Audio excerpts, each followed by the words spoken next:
Game over, man. Game over. Johnny. You're gonna need a bigger boat. So serious. I am Iron Man. This is a tasty burger. Welcome to the InSession Film Podcast. Well, welcome to episode 664 for December 2nd, 2025, and I'm Jada Duran. And I'm Brennan Cassidy. Hey, thanks for joining us, everybody, for this week's show. It is crazy that we have hit December already.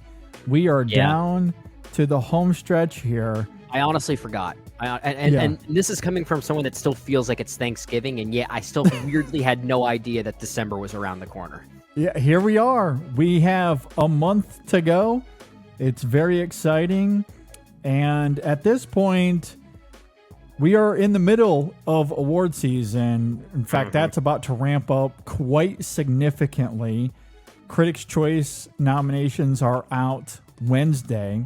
So tomorrow, as of the day we are recording this, I have seen most of the quote-unquote big hitters to this point. Sure. Which is exciting because that means over the course of the next 30 days or so, I'll be doing a lot of homework and catch up for the smaller hidden gems out there, foreign releases, those indie films I missed earlier in the year, which I'm excited for that as well. I'm excited to catch up with those movies. Yeah, but we do know Fire and Ash, Avatar Fire and Ash specifically, is just going to win everything, right? Probably it could. I'm glad that you bring that up because I did get a chance to see that last night with my son Sam. They held the presser for that here, not just locally, but across not just the country. I feel like over in the UK and Europe, they were holding pressers last night as well. They're sharing this one, they being 20th Century Studios. They're pushing this pretty actively, if I'm not mistaken. Well, we needed to have the screening last night. At least I certainly did. I'm sure that Critics' Choice was a big part of it because, again, our nominations are due this week. So I think that was at least part of Disney's plan there. And not just for Critics' Choice. I'm sure lots of other groups that are trying to do their voting to get those nominations in. It was probably a concoction of all those groups. And regardless of how good the movie is, it's a movie that's going to need to be seen in order to compete in a lot of the tech categories. And they, at the very least, want that representation, I'm sure. For sure. And it was great. I got a chance to take Sam. He had been itching to see this film for months and months. We like father, saw like son. The Way of Water so many times. And even though today he is very tired, you could see him recoiling in the aftermath of being up so late for him, but it was worth it. I'm starting to conjure up a bit of a hot take when it comes to James Cameron for me. I do admittedly have to rewatch some of his films that I haven't seen in quite some time, such as True Lies or The Abyss, but is it entirely possible that The Way of Water is a top 3 James Cameron film? Yeah. It's funny because I did write up a little blurb earlier on Twitter and on Letterboxd. I was half tempted to say this, but I held back because I wasn't sure if it was the overglow of being in Pandora once again, watching Fire and Ash. I think there's an argument. I don't know this definitively. I'm not saying this definitively, even for myself. I think there's an argument that it might even be Cameron's best movie. I think there's the argument for it. How ironic then that if that's how you feel about The Way of Water being maybe at least your favorite James Cameron film, then also saying your least favorite is the first Avatar. Yeah, pretty wild. If that's not the definition of a sequel improvement, then I don't know what is. I love The Way of Water so much, which is why I am excited to see Fire and Ash once again, because I don't necessarily want my thoughts on that film to be colored by my high praise for The Way of Water. And when you're watching it that first time through, obviously I'm going to be super vague, not going to give anything away. But because the film springboards off of The Way of Water, as you would expect, even if you've seen the trailers. Sure. You can't help but think about The Way of Water throughout. So depending on how you feel about that film, and if you're lesser on that movie, that might even enhance your experience with Fire and Ash. It could go both ways. I could very much see that being the case. But with The Way of Water being so high for me, Fire and Ash, it felt like it had to be doing some work to get to those levels. But I wasn't necessarily thinking about that in the movie while I was in the theater. These are just thoughts I'm having as I'm wrestling with the movie, thinking about it, enjoying it, afterwards. But at the very least, it seems like James Cameron's aware of that, and he is intentionally structuring this as sort of an extension of The Way of Water, just simply given that the first one was called The Way of Water, the first sequel rather. This one's called Fire and Ash. Those are literal opposites of each other. If he's going to be focusing on the elements like that, it's probably no coincidence that the second and third outing back to back are those literal opposite elements. Like that seems very deliberate from him. Yeah, and I'm very excited to dig into that further when we actually have the review here on the show. But it is interesting, the time gap, I do think, is quite evident in the storytelling, because Fire and Ash more or less acts as really a part 2 to The Way of Water's part 1. There are elements of the first film, of course, filtered in, but that's mostly how it functions. So it's almost like these 4 movies we're about to get: The Way of Water, Fire and Ash, and then the next 2 that are on the way. The Earth one and then the Wind one, whatever it's going to be. Yeah. Yeah. It almost feels like that's a separate 4 quadrilogy, with the first Avatar from 2009 being like a prequel, essentially. Well, it almost sounds more like what he's actually doing is making a full-on trilogy where the second and third outings are each like 9 hours long or something like that. Yeah. Basically, between The Way of Water and Fire and Ash, what we got was the second outing of this trilogy. Yeah. Yeah. I mean, I think it's going to be fair when it's all said and done to look at The Way of Water as a pseudo reboot of sorts. Yeah. And at least in terms of his storytelling and how he connects The Way of Water, Fire and Ash, and then the next 2. Those 4 will probably be more linked than 1, and how that connects. Now, obviously, there's a tethering between 1 and The Way of Water at the beginning of that film, but at the end of it, I think we'll look back at that 2009 Avatar as kind of its own singular, as its own just strange prelude of sorts, like that a prelude, that just introduces the world. That's all it's really meant to be. So basically, I can watch it on mute and have more fun with it. Yeah, perhaps. And look, I have come to enjoy that first Avatar way more than I ever did back in 2009. Mostly because of what he's doing now. It really has nothing to do with the film retroactively itself. kind of just knowing what follows helps you appreciate that it's part of this extension in a way. Yeah, exactly. Gotcha. So I'm excited to dig into that. We are full on into award season. I will use that, I guess, as an opportunity here to promote the InSession Film Awards. So in about a month's time, we usually do it about that second weekend of January. We will have the InSession Film Awards, and it's a little bit different than something like the Oscars. We, of course, talk about a lot of the conventional categories: Best Actor, Cinematography, Director, all those fun things. But we include unique categories, different categories, such as Best Overlooked Movie, for example, Best Opening and Closing Scene. We will have some unique categories as well that I look forward to getting into.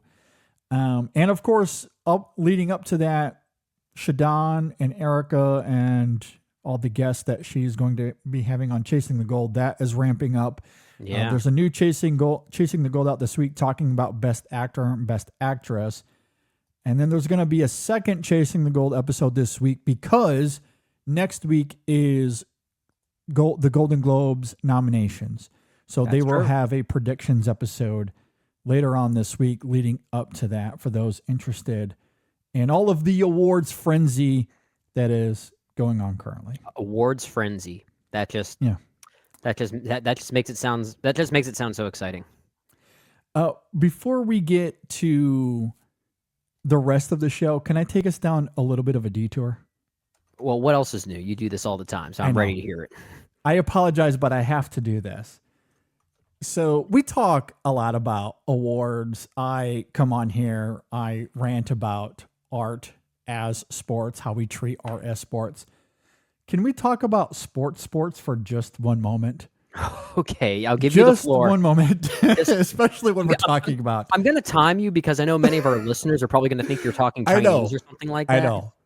But this is also really funny, really funny. And it's also incredible because we live in a world where celebrity culture or pop culture is dictating a lot of the discourse on social media throughout the day. And if you're on sports Twitter, this was one of the best things that happened over the weekend. And this ties to Brendan. Are you? Okay, you're going with this. Okay, I have to. Like, this is one of the funniest things I've ever seen in my life. One of the funniest things I've ever seen in my life. So when it comes to pop culture and things of that nature, and you have these figures on social media that have their own Twitter accounts, it happens sometimes that they get hacked. And funny things are often said when those accounts are hacked. Right now, Brendan's Penn State Nittany Lions. For those that don't know, Brendan is a huge Penn State fan. That's football my jam. fan. Yeah, it's my alma mater too, so I'm biased. Yes, his alma mater, Penn State through and through. Penn State just fired their football coach midway through this last season, so they've been looking for a new coach. Yeah, and the person leading the charge for this search is the athletic director, of course. Now, the athletic director for Penn State is a guy by the name of Patrick Kraft. And he had a tweet that went out a few days ago that was one of my favorite tweets, sports tweets I have maybe ever seen. Now, the hashtag for Penn State, for context, is "We Are." Yes. That's the hashtag. For Michigan, it's "Go Blue." Mm-hmm. For your own school, you have your own little saying. You have your own your little slogan, your own cheer. Little slogan, yeah, exactly. For Penn State, it is "We Are."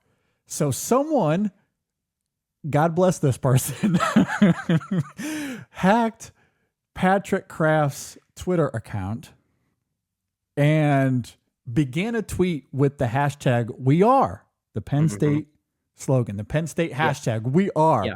Coming from the athletic director, as you said, too. Of course, this is going to get traction. Yes.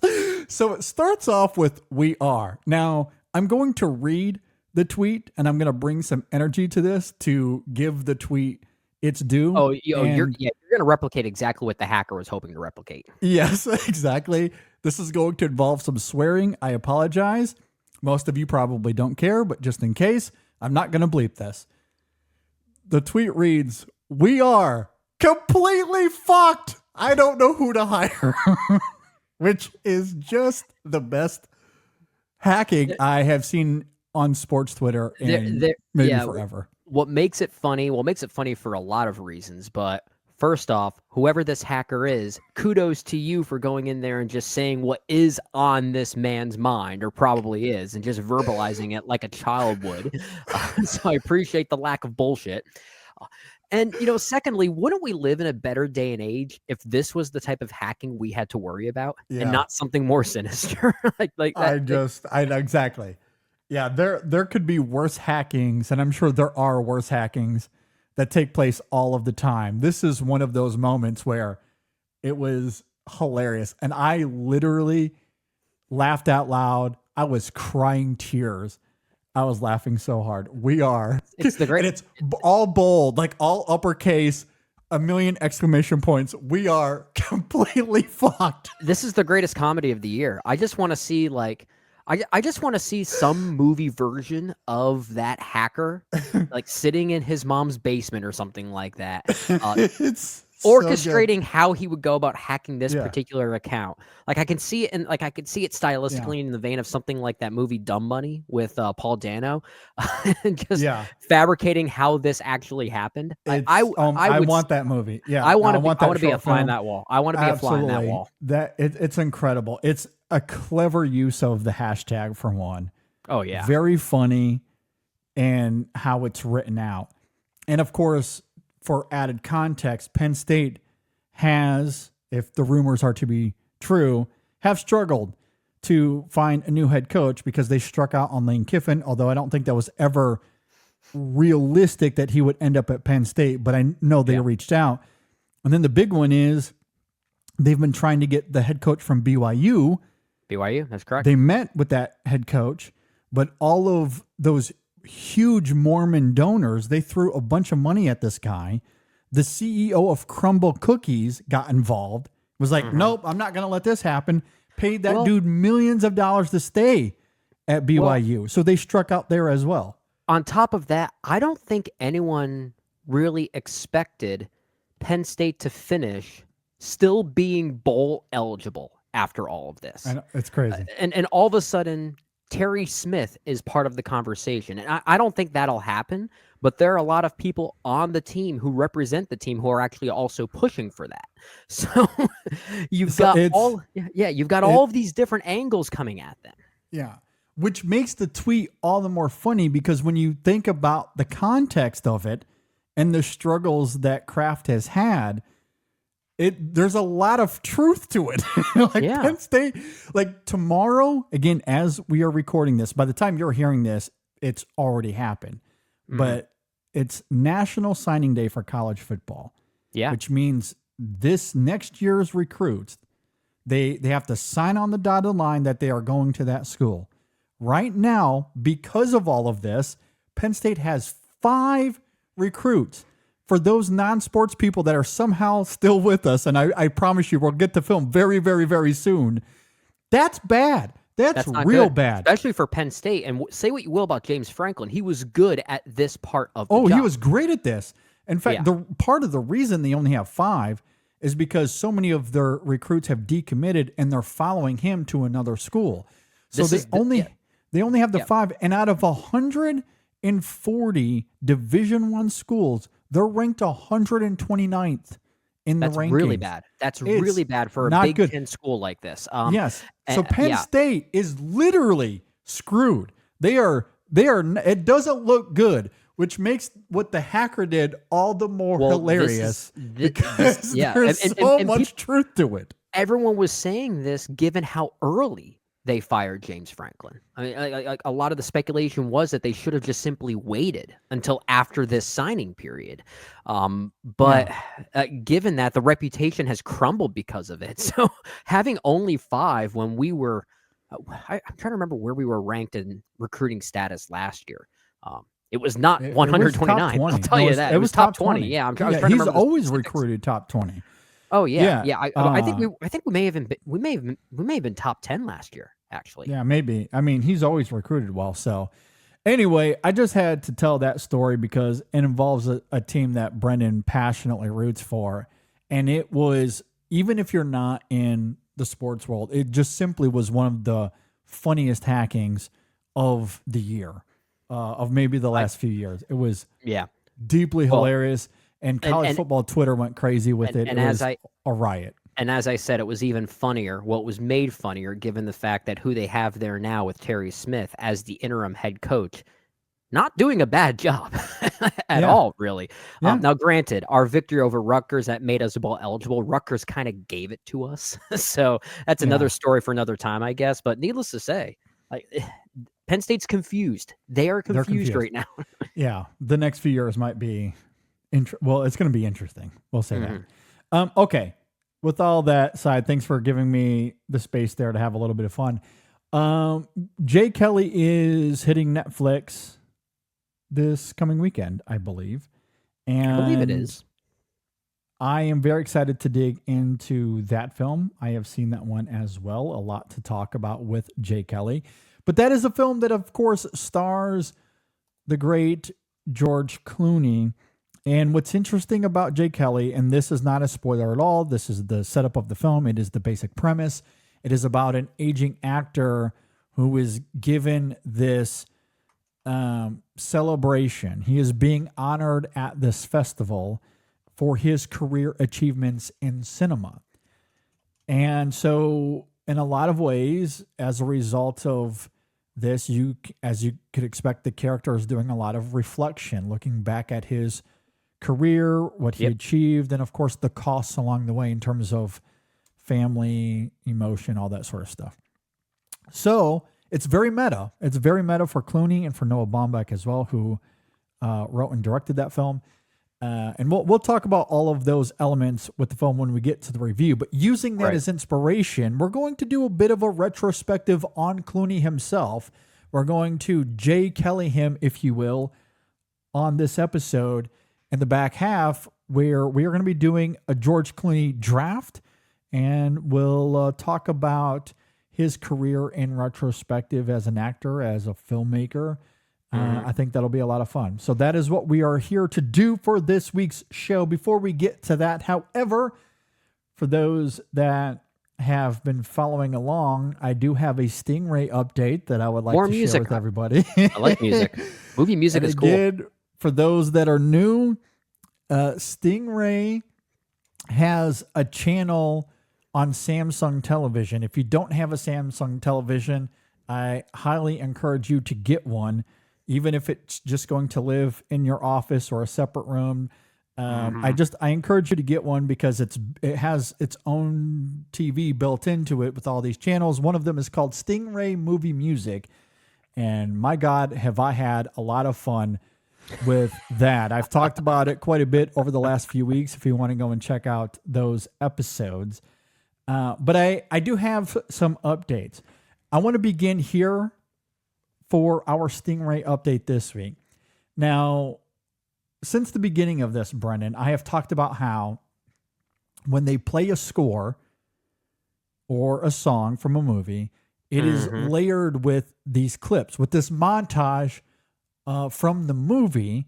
And if you watch something like the Oscars, when we get those great montages, you can't help but feel euphoric as a cinephile, as a lover of film. You just love it. It's like falling in love with the form all over again each time you see one of those. And the great thing about Stingray is that you can experience that from moment to moment. You hear a score from Inherent Vice or from any classic movie that you love, and you see all these great clips. Singing in the Rain, I believe I talked about last week on the show as well. Like they show one of the songs from Singing in the Rain, and it's overlaid with all those clips, and you just fall in love with that movie all over again. It's just fantastic. And a question that Brendan had, because I've posed this somewhat sarcastically or as a joke. What about scores from bad movies? You get the montage, you get the clips from the movie, and it's over top that score track. And sometimes the scores from these bad movies are still really, really good. Which is why Stingray is pulling from them, because the music itself is still really good. And so I've joked, well, maybe sometimes you get caught up in that euphoric feeling of seeing the clips that you forget that it's a bad movie. And, have you ever had that experience? And so we've joked about that over the last few weeks. And I'm here to report, at least for the movie Divergent, the clips did not win me over. So we finally found one that was just so bad. Yes, that film is still so bad that even the music, which the music itself is totally fine. I don't mind the music at all. That's what I was going to ask. The music, because like if the music is at least great, that does a lot of heavy lifting. But honestly, the worst thing for a movie score to be for a bad movie is fine. I feel like that's the worst thing you could be. Yeah, I mean, you could maybe even argue that the score was good. I certainly did not mind the music itself, but when I watched the clips, I was reminded of how bad the movie is. And that's all I could think about. And the clips don't really hold up either. So I am here to report that at least for Divergent, maybe I'll fall victim of that for another film. but I saw Divergent. And I was like, nope, that's still bad. That still doesn't look good. Oh, and it's no hey, wonder hey, that they they all never can't went be back winners. to it. They all can't be winners. So it's Yeah, about they all time you can't. found one that just didn't work. And no, exactly. But speaking of winners, I had a really fun last couple of weeks because we did miss last week's show. Or last week we didn't have a new main show episode because of Thanksgiving. We were prepped for that. We did have some reviews come out last week. We did have a third review come out last week because in addition to Wicked, which you can go and check that out, or If I Had Legs, I'd Kick You, which is honestly one of my favorite conversations Brennan and I have had here on the show this year. Those were our two main reviews that we did last week, but we also threw out a third review in lieu of a main show episode last week. We talked about Hedda. If people want to go and check out that film and listen to that review. Fascinating. Nia DaCosta's new film. Fascinating little movie. So we missed the main show last week. So in terms of Stingray, I really have 2 weeks of experiences that I could talk about here. I'm not going to spend too much time here. Obviously, we have other things to get to, but the last 2 weeks have been quite fascinating because in addition to Divergent not winning me over, there's been a couple of fantastic moments that I had with Stingray over last week. Please let them be bad movies once again that No, made they're you not think, bad wait, movies. oh, dang it. Okay. Because I loved your experience with Pirates of the Caribbean, Dead Men Tell No Tales. I know. I keep looking out for those because I want to have more of those experiences. That was really, really fun. Yeah. I will say quickly, the week leading up to Thanksgiving, I saw Harry Potter on there for the first time. So I thought that was interesting, bringing a little John Williams. Okay, so that's Harry Potter to it. So specifically John Williams' score, not like Yes. Nicholas Hooper or Alexander Desplat or something like that. It was John Williams. It was one of his tracks. So that was fun because I hadn't seen Harry Potter at all on the channel up until last week. So that was fun. That makes sense because that first one, The Sorcerer's Stone, I think came out over Thanksgiving weekend back in 2001. Yeah. So it seems pretty fitting to have it around this time.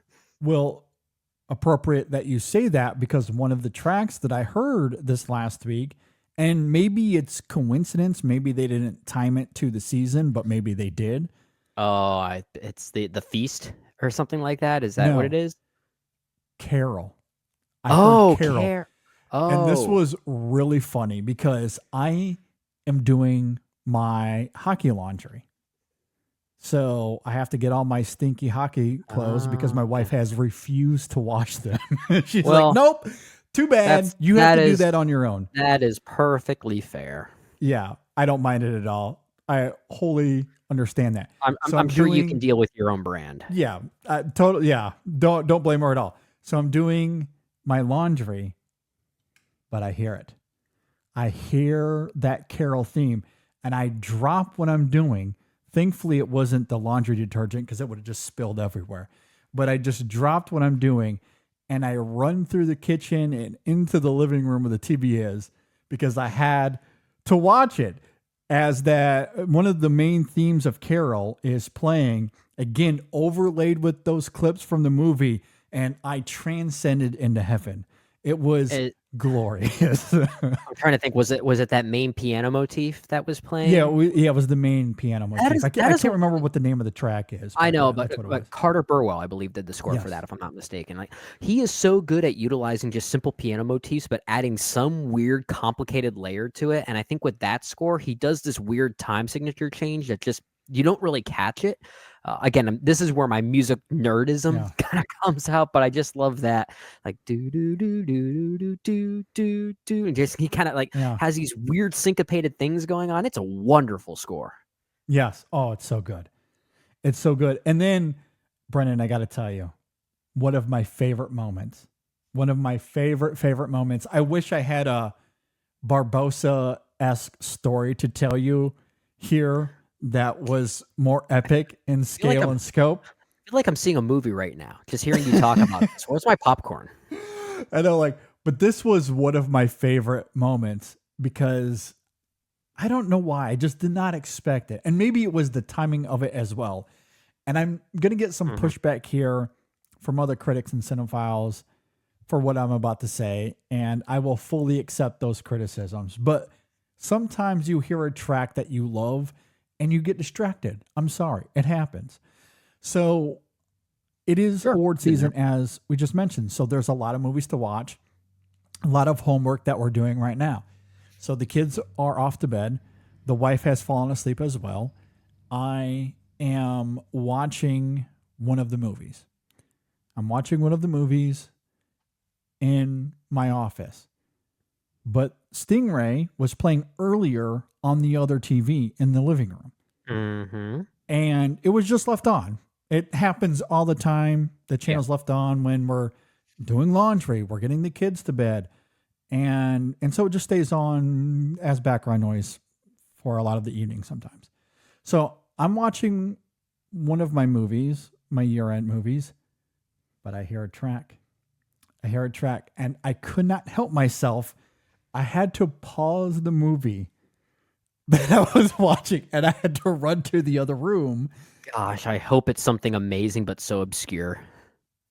It was Hans Zimmer, but it was not, it's not the track that gets the most attention. It's the one that I tend to champion the most because I feel like it is deeply underrated, aside from the Pirates of the Caribbean one we talked about a few weeks ago. Sure. Lost But One from the film Rush. Oh, and gosh. I tell you what.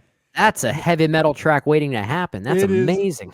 Again, similar to Carol, as soon as I heard the note, I paused, immediately ran to Stingray because I had to watch. There was something about I just was not expecting it, especially for the moment. I had never seen Rush on that channel at all, but I run in there and I see Thor's face there, and I just immediately melted. Poor Chris Hemsworth. We're just still calling him Thor. It's a habit now. I mean, it started off as a joke, but now it's just become synonymous with him. Serious question. Is Rush Ron Howard's best movie? Yes. It might be. Yeah. I do love Apollo 13, though. Me too. I think it's those two. Maybe they're interchangeable. I won't yell at anyone for having Apollo 13 as their favorite Ron Howard movie. Ron Howard, those two. That guy just needs to stick to making true stories because those tend to be his better movies. And I say that as someone, I don't love A Beautiful Mind as a Best Picture winner, but I also don't think it's that bad of a movie. I think it has some great things in it. Cinderella Man is actually pretty underrated. Yeah, I agree. Rush just completely rules. I think that film is honestly one of the best films of 2013. I think it's that good. And that was a really good year for movies as well. Oh, sure. But man, that score just doesn't get talked about enough. And I know people want to go to The Dark Knight and Interstellar and Pirates, and I understand why people want to do that, but maybe just not as many people have seen Rush. It's maybe a bit underseen comparatively to those other big hitters. But man, that score is freaking incredible. It is so, and that track especially, it is electric. It is so propulsive. I deeply love it. Yeah, I agree. And yeah, I had the hair on my arm was standing up. There was no way I was going to be fully engrossed in the movie I was watching when I know Lost But One is playing on the other TV. It's like Stingray, I love you, but how dare you at the same time? Yeah. Like either way, I would have had to pause the TV because either I'm going to enjoy it or I'm going to have to turn it off because it's going to be distracting. So I had to move away from the TV, from the movie for a moment. And it becomes disingenuous to the movie you're watching. You can't force it by that exactly. Point. So I spent 3 minutes enjoying a little Hans Zimmer and Ron Howard racing action, and again, just sent me to the heavens. It was great. I want to note here a couple of others. I had never seen these before, but great scores that I know you and I both really, really love. One is Moonlight. I saw Moonlight on there for the first time, so I thought that was quite glorious. It's a pretty underappreciated score. Is that Nicholas Britell? Nicholas Britell. Here's one I know you'll appreciate. Isle of Dogs. Oh, heck yeah. So, Isle yeah. of Dogs. I was like, this is how I know they stole my playlist. This is how I know. Because they're just taking movies and tracks from my Spotify playlist. It just confirms my conspiracy. You may theory have all been the more. biggest since Yeah. I mean, since that was a public list, I'm sure they really took some liberties by looking at yours. There probably were a few others that they combined it with, but man, these are all the movies that we have talked about on this show pretty actively. Yeah. Yeah. Another one. You remember the 2014 film, Mr. Turner? Another one. Great score to that one. Underrated score to that movie. Yeah, it's Mike Lee, right? Mike Lee film. Yes. Yeah. Love that. So I saw that one for the first time. And the last two I'll mention, these are bigger movies, but first time hearing tracks from these movies. Blade Runner 2049. So again, Zimmer there. I believe it was the Tears in the Rain track, his remake on that. Would make sense. Yeah. So it becomes kind of a Blade Runner celebration at large. Yes. And then the other one was Dawn for the Planet of the Apes, which I thought was really fun. Oh, hell yeah. That was the Michael first time Giacchino. seeing that one. Yep. So I guess I'll end it there, but yeah, that was really fun. So 8th grade. A little 8th grade on there as well. Now that's not weird. That's see, like what I love about this is that they're picking movies sometimes, like these weird obscure indies, where I sit back and think, wait, that movie had a score. Like a movie like 8th grade, I forgot even had a musical score, and that's not to knock the musical score itself, but it's just, and it's a bizarre score. Yeah, it's not conventional at all. Yeah, and maybe that's why, because it just it fit the eccentricities of the actual movie itself, that you don't really notice it, which often makes for a great score. So it's not too loud, at least in conjunction with the movie. Yeah, and that's what's so fun about Stingray. And I say this every week, and I cannot emphasize it enough. I mean, yes, they play some of the big ones. You know, they were having a superhero hour right before we came in here to record tonight, and yeah, they were playing Avengers and The Dark Knight, Spider-Man. That was really fun because I was trying to introduce young Andrew to Spider-Man because he's never really watched it before. But Spider-Man being Danny Elfman's work specifically. Yeah, Danny Elfman's work. Yeah, to be that's specific. The good stuff. That's the good so stuff. I was like, look at this. So I was showing little Andrew like Spider-Man, and he was all kind of mesmerized by seeing the character web slinging and all that sort of stuff. So, you know, there can be fun to be had with the superhero themes. Don't get me wrong. But I just love that amongst the bigger stuff or the classic stuff, they throw in things like Isle of Dogs in 8th grade and Mr. Turner and Carol. Like, it's just kind of like the thesis of our show in a way, right? Yeah, it really is. It honestly, that's why it's so in-session film. And I think that's why I love it so much. Yeah, should be called InSession Stingray. Stingray, please reach out. I would love to collaborate. Seriously, I'm sure in there's any an sort of opportunity. way. Sure there is. Love to. All right, let's talk about Zootopia 2. So Zootopia 2 comes out. I am trying to talk to Brendan about doing some sort of review because my son Sam, who hasn't been on the show since the summertime, he really wants to come back, and he went and saw Zootopia 2 with me. He had a great time. So maybe we'll have a review of Zootopia 2 coming down the pipeline. I don't mean to toot my own horn a little bit, but I think it's just adorable how Sam loves talking when I'm on the show. Oh my gosh. No, a lot of the time, if it's just him and I, like I could tell him, why don't you and I do a little conversation together? And he'll flat out tell me no.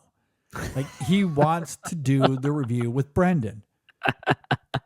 Even when he's not coming on here to do a show, if he's up, he at least wants to stay up to say hi to Brendan before we get on to record. That happens all the time, every single week. I have a way with kids, apparently. Yeah. That's like good. Sam just wants to be friends with all my friends, which I don't mind. He's growing up. He's getting bigger. It's fun. That's sweet. Yes. But he loves to talk to Brendan. So he'll only do it if Brendan is able to see the film. So no pressure, but that's pretty much where we're at. All right. Well, then we'll have to, if that ends up being the case, just to please your son, which I'm all for doing, we'll have to certainly reprioritize other movies that you might have to find a guest for one of these other reviews that we do then. We might have to split some of them up a little bit. Yeah. But yes, we'll try to figure something out there. It's worth talking about in all seriousness. Like I thought that first Zootopia from 2016 was quite good. Honestly, it was one of Disney's better offerings of that decade. I think that was one of the earlier examples. Well, I mean, this is back when I was also writing reviews at the InSessionFilm.com website. I think Zootopia was one of them I actually wrote for. Yeah, absolutely. And we had I actually wrote reviews. I don't do that anymore. No, he does not do that anymore. That was a long time ago. So I really enjoyed that film a lot. We had a great conversation on Zootopia back on the old Extra Film days, I believe it was. I would like to talk about Zootopia too. I do think there's a lot to discuss thematically. It's very complementary to that first Zootopia. So I do see why it has the appeal, but it was surprising the box office return. I think we all expected it to do well to some degree, but it earned $556 million worldwide in its opening weekend, the fourth highest ever for any film, the highest ever for an animated film. Also, crazy. Also in that note there, isn't it? No, it's actually not, but it is, as far as worldwide openings, I think it's in the top 5 of all time, just behind movies like Avengers Endgame. Yeah, fourth, as I said, the fourth highest ever for any film. Yes. So that's correct. Yeah, and of course, we have to also talk about who was really the driver of this market. And China's a weird market to figure out, man. It really is a weird market. But if you actually look at the best box office results for movies that that opened in China, what those openings are, if I'm not mistaken, only 2 of them are Hollywood movies. Zootopia 2, and I think the other one is Avengers Endgame. Yeah. It's a weird market to figure out, and I think a lot of people knew that Zootopia 2 would do pretty well in China. I don't know if they knew it would do this well, because I wasn't the domestic results for Zootopia 2 somewhere around 100 million, somewhere around that way, and I think it was it was domestic. It was 160. No, yeah, it was 100, almost a little north of 100. So okay, yes. So then almost 400 million of that was from China. Yeah, crazy. Almost $500 million came from China. Yeah, because the other big one was Neza 2, and that's one of the biggest animated films of all time as well, like in terms of box office, which is why A24 re-released it earlier this year. Yeah. Because they were hoping to, tap into that momentum a little bit. It didn't really work out in terms of domestic numbers. But yeah, China, it will absolutely take your movie to $1 billion, which is why Disney loves to play their movies there. Zootopia 2, just given how popular that this was in China, I could easily see Zootopia 2 being a $1.5 billion movie. I think it's easily on its way to that kind of level. Yeah, absolutely. So huge for Zootopia and for Disney.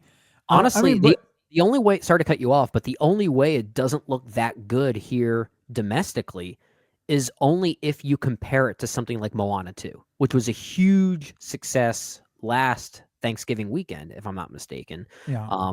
But aside from that, Zootopia 2 is just running away with it. Absolutely running away with it.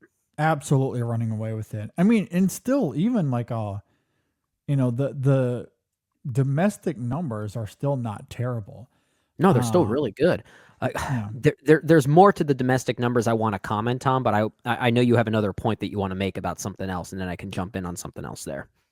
No, it's fine. I mean, I was just going to note that the $100 million that it made in its opening right now, we're a few days past that, but it's sitting at 163. Mm-hmm. Like even without the international, I do think this would be on its way to being one of Disney's biggest hits in some time, right? Because we've talked about they needed this.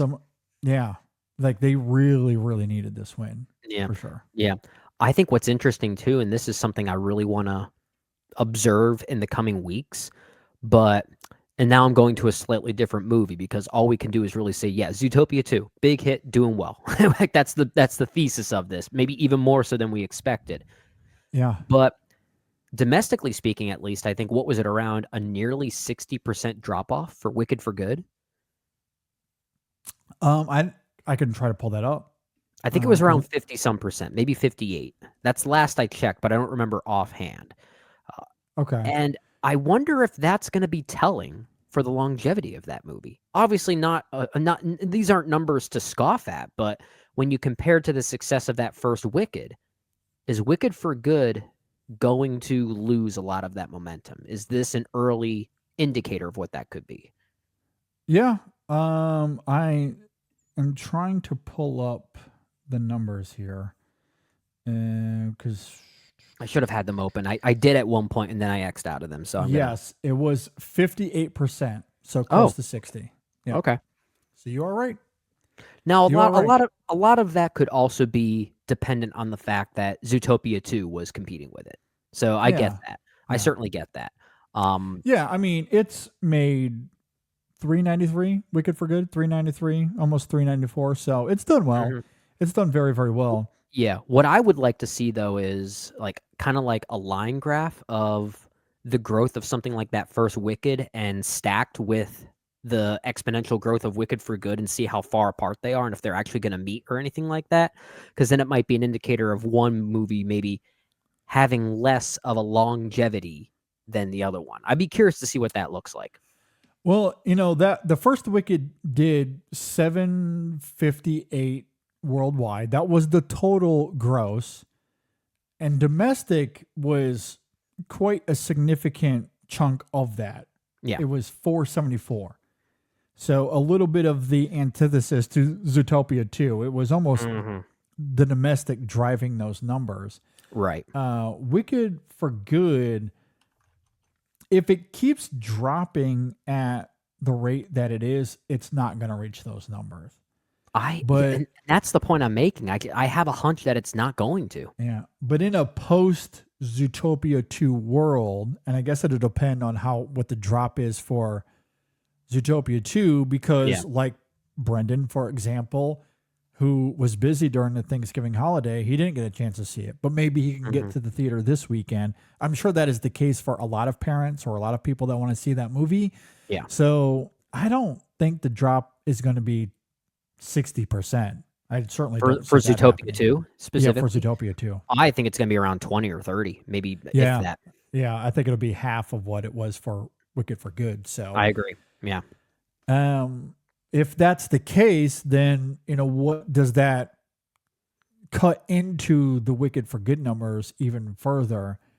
I mean, we'll see. I mean, it's still a success story for Wicked for Good. I'm not trying to downplay it, but if we're comparing it to the first Wicked from last year, as far as the trajectory goes, to your point, I don't think it's going to quite get there. And honestly, to me, that is just a mirroring effect of the quality of the films as well, for whatever that's worth.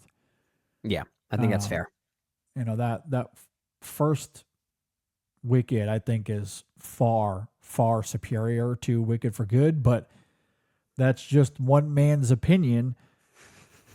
Our friends over at Chasing the Gold, though, Shadon and Erica, they're pretty convinced the film is still going to get another dozen nominations at the Oscars. So we'll see. Interesting. We'll see. I don't personally, I haven't seen The Passion like there was last year for Wicked. Obviously, the crazy ass stands are out there. That's not what I'm talking about.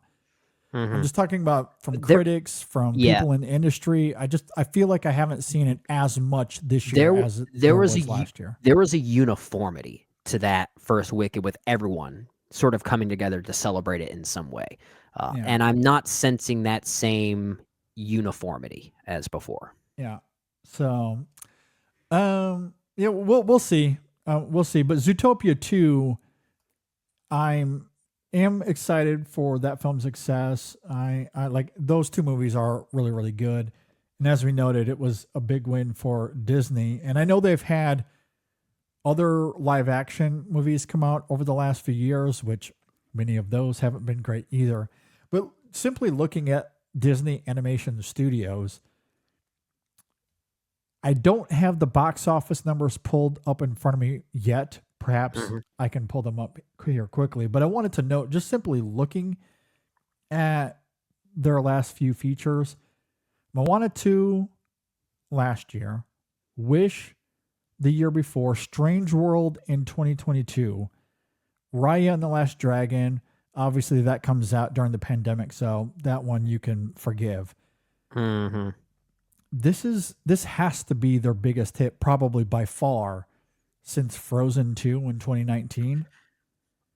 Yeah. It's got to be, right?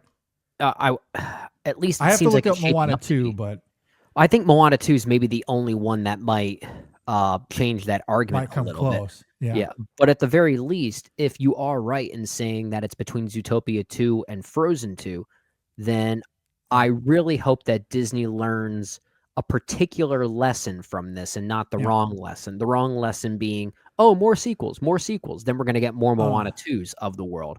Maybe the difference will be, and I say this as someone who hasn't seen Zootopia 2 yet, but I'm speaking on behalf of what the critical consensus seems to be. And when you compare that with something like Frozen 2, just make it at least good, like, in some way, like at least make it feel like you're caring about making a decent movie. And that's what I think people are going to respond to and where the longevity is going to come from. So I do want to correct myself here a little bit, Okay. but this is all the more reason why we need to root for Zootopia 2. We need that film to do better and better and better. I hope it does even I hope it plays well in China over the next few weeks. I hope more people go out and see it post Thanksgiving here in the States. More people in in Europe as well. We all need to come together collectively to support Zootopia 2 to get it over that $1 billion mark. And to your point, Brennan, that 1.5 billion probably isn't too far out of reach. I think that's given attainable. its opening. It's absolutely attainable. We need it. And here's the reason why. We need to reward these movies that are good, that were designed to go to theaters in the first place. We need that because Moana 2, which is the other side of this coin, not designed to go to theaters, cheaply stitched together, and in an attempt to greedily take advantage of the box office. Yeah. Terrible movie. Awful. It did go over the $1 billion mark. It did. You're absolutely right. Which is sad. And that incentivizes Bob Iger. So at least Zootopia 2 is the counterpunch. Yeah. It is the other side of the coin that the people want these movies as well. You can't just stitch together TV shows and hope for the best. Yeah. Because the quality wasn't there for Moana 2. I don't care if Disney or any of their subsidiaries makes a bunch of sequels as long as they're good, right? And I say this as someone like, I think of something like Frozen 2, which I feel like I'm one of the weirdos that actually likes it better than Frozen that movie. 1. Yeah. Because that's a weird movie. I can't believe they actually greenlit that in the way that it was. Seriously. Like, I don't care if they're going to be doing these sequels as long as they're interesting and they feel like movies. Yep. How awesome is that going to be? And I'm not necessarily counting on this, but how awesome is it going to be if next year Toy Story 5 absolutely rules? Yeah, be great. Yeah. Yeah. Yeah, and we're getting Frozen 3 in 2027 and 4. But Frozen 3 comes out in 2 years' time. So yeah, I mean, if that one's just as weird and compelling as Frozen 2, I'll be interested in that for sure. Yeah, same. I'll be curious. I want to see a Zootopia 3 now. Those first two were quite good.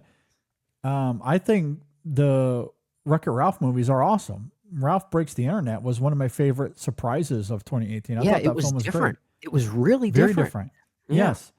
So yeah, I mean, I'm okay with them doing the sequels. When they do the sequels well, they hit. They're fantastic. They're great. They're some of the best animated films of their year. And in a year like this year, I do wonder if Zootopia 2, given its box office haul, given the critical consensus, and the audience scores, that could be one of those sleeper contenders for animated film. It might give K-pop Demon Hunters a run for its money, because right now it doesn't seem like there's too much competition, but Zootopia 2 might. And it is Disney, and there's always the Disney bias, at least to some degree. Now, we're living in a new world where Flow comes out of nowhere, this indie animated film, and wins the Oscar. So we might be post that Disney Pixar bias, in which, if that's the case, thank God. If I'm a betting man right now, just given the state of things at this current moment, I would still be betting my money on K-pop Demon Hunters. But I mean, at the very least, I'll say this: if I am someone that enjoys Zootopia 2, like the consensus seems to be, it's nice to at least be in another camp once again, where, okay, if Disney and Pixar is going to compete, at least they've earned it. You know, they've earned the right to compete.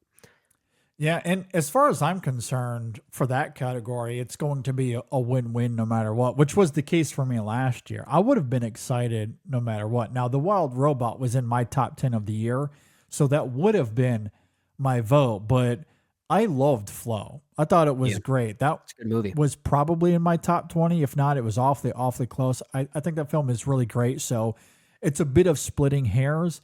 I would have been excited no matter what, and Flow winning last year, I do think is really great, because again, we're recognizing movies outside of the mainstream system, and we've been clamoring for that forever. And before that was Miyazaki, The Boy and the Heron. It was Miyazaki, The Boy and the Heron. So we might be in a post-biased world when it comes to Disney and Pixar just dominating that category. In a lot of years, it wasn't deserved at all. Yeah. This is one of those years where I do think it would be deserved. If Zootopia 2 wins, I like, as far as I'm concerned, that and K-pop Demon Hunters are on the same level. I really like them both. If this trend continues, film history will look back at the 2010s as the Disney bias years for Best Animated Feature. It'll then also look back at the 2020s as the anything but Disney bias years. If this trend continues, which would be fun. Yeah. Which would be fun. And that would be the excitement of K-pop Demon Hunters winning. Yeah. Is that it's a different movie. It's not the mainstream system. Now it is Netflix, but at least it's not Disney and Pixar just dominating that category. We are looking at different movies. It's going to be in for song at the very least. It might even win that category. Who knows? And it dominated pop culture all year. And you know the voters are going to take that into account. Yeah. And I'm sure many of them will vote for it just because they, like, their kids will want them to. I'm sure that happens for a lot of voters. So we'll see. We'll see. Yeah, we'll see. You know, and that's the one element with the Oscars. I'm like, if I'm going to have a rooting interest there for K-pop, it would be for Sam. This might be the first year he actually stays up to watch a little bit of the Oscars, because he wants to hear the song sung at the Oscars. That was his favorite part about Thanksgiving, because they did sing it at the parade. They did sing Golden there. And he loved it. And if they win, like, seeing his reaction to that film winning will be priceless. And I will be super drunk, so tears a-floweth for sure. You're going to have to take off work the next day. I know, might have to. At any rate, all of that to say, though, Zootopia 2, if it does sneak in a win there, I won't be mad at all. I think it's really good. But yeah, it's off to a really good start. It's very exciting. For sure. Brendan, let's talk about the Josh Boone film, Regretting You. Hopefully you're not regretting me. I'm not regretting you. This is the 2025 romantic drama based on the 2019 novel of the same name by Colleen Hoover, a name that some of you might know out there. Regretting You, this is a film that stars Allison Williams, McKenna Grace, Dave Franco, Mason Thames amongst the cast. Pretty good cast. Pretty good cast. I have not seen this film yet. Are you familiar with this one yet? I have not seen it either. I will say, a filmmaker like Josh Boone, he's kind of an interesting one. He's got a very interesting set of movies. The Fault in Our Stars, everyone seems to agree might be his best work, and I can certainly understand that as well. And on top of that, he also directed a miniseries version of Stephen King's The Stand, of all things. And then, of course, there's The New Mutants. Kind of hard to pin this man down.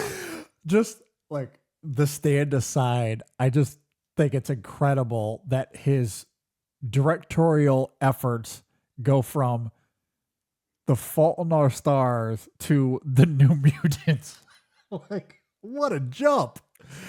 Well, okay. And The Stand kind of makes sense. Apparently, he has been very vocal about being a big Stephen King fan, I think. Gotcha.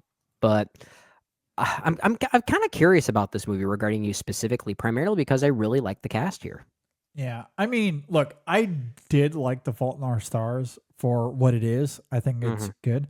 The New Mutants, maybe we can forgive because that was a production disaster. There was a lot of issues that went into that. That's like his Fant Four stick. Yeah, in a lot of ways. So it might not be all his fault. So, regretting you. Look, I am interested. Maybe not so much for the Josh Boone at all, but Allison Williams, really like McKenna Grace. You know, that cast is really, really compelling. So Sure. I'd be willing to. Scott Eastwood is also in that film as well. Oh, that's right, so. he is. I like him a lot. Yeah, really like him a lot. So yeah, there's a lot to like in terms of the cast here. So I'd be willing to check this out. Anyway, regretting you. We have 5 digital codes to give away. So if you want to check this movie out, all you got to do is follow us on social media at InSession Film on Instagram or Twitter, and you will have an opportunity to win one of these digital codes. So just follow us, be on the lookout. We'll put out a tweet for your chance to win one of these codes. And you can not regret going to see Regretting You. Which, absolutely. You can see. So follow us on social media, and we thank Regretting You for their support. All right. Let's celebrate Jay Kelly, a.k.a. George Clooney. AKA the Cloonster. I don't know if that's his official nickname, but I'm calling him the Cloonster from now on. Yes, Jay Kelly hitting Netflix this weekend, and it, of course, stars George Clooney. So we are here to celebrate George Clooney, talk about his career, look at it in a retrospective way, and we're going to do that through the prism of doing a draft. We're going to draft a top 10 here of George Clooney movies, and if memory serves, we are including both his acting and directing career. Yeah, which is, I mean, the majority of this will be dominated by his acting career, given that his career as a filmmaker certainly has some hits, but it's very hit or miss, to say the least. Most of his iconic status stems from the movies that he either stars in or is at the very least featured in. And we should also note that we're gonna be very broad with this, honestly. We're gonna even include any movie that he is even briefly in, as long as it makes some type of impact and he is known for that particular presence, right? I think it's only fair to include really all of those. And maybe our criteria might shift depending on how much of that movie he's actually in. We may talk about some of them. Yeah. We can debate some of them for sure. There's at least one or two that might spark a conversation, to say the least. I think you know what one of those is that I'm alluding to. Yeah, there are 2 specifically that I'm thinking of, but honestly, I think we should include them both. If they're the 2 that you're also thinking of. I'll just say one of them came out in the late 90s. Yes. Yep. Okay. Well, then let's include them. Let's make this make this hard and weird. Well, and it's I don't want to say anything. I was going to say something that would. Let's not get ahead of ourselves. We don't want to say movies this early before we've actually gotten into the middle of the draft. Yeah, absolutely not. And I'll just say this. I will phrase it this way. The criteria that we just laid out will also make sense after you see Jay Kelly. So I do think circling back to this next week, maybe at the beginning of the show as a final recap, once we've seen and talked about Jay Kelly, or maybe we can even mention this in our Jay Kelly review. I'm sure we will. We'll have to. Mm-hmm. But this criteria will make a lot of sense post Jay Kelly. I'll just say that for now. Okay.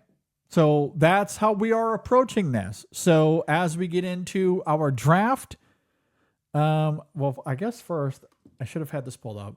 I need the digital coin. Oh yeah, you can't just assume who's going to start this and then have it snake around the wrong way. Yes, exactly. So let me pull that up here.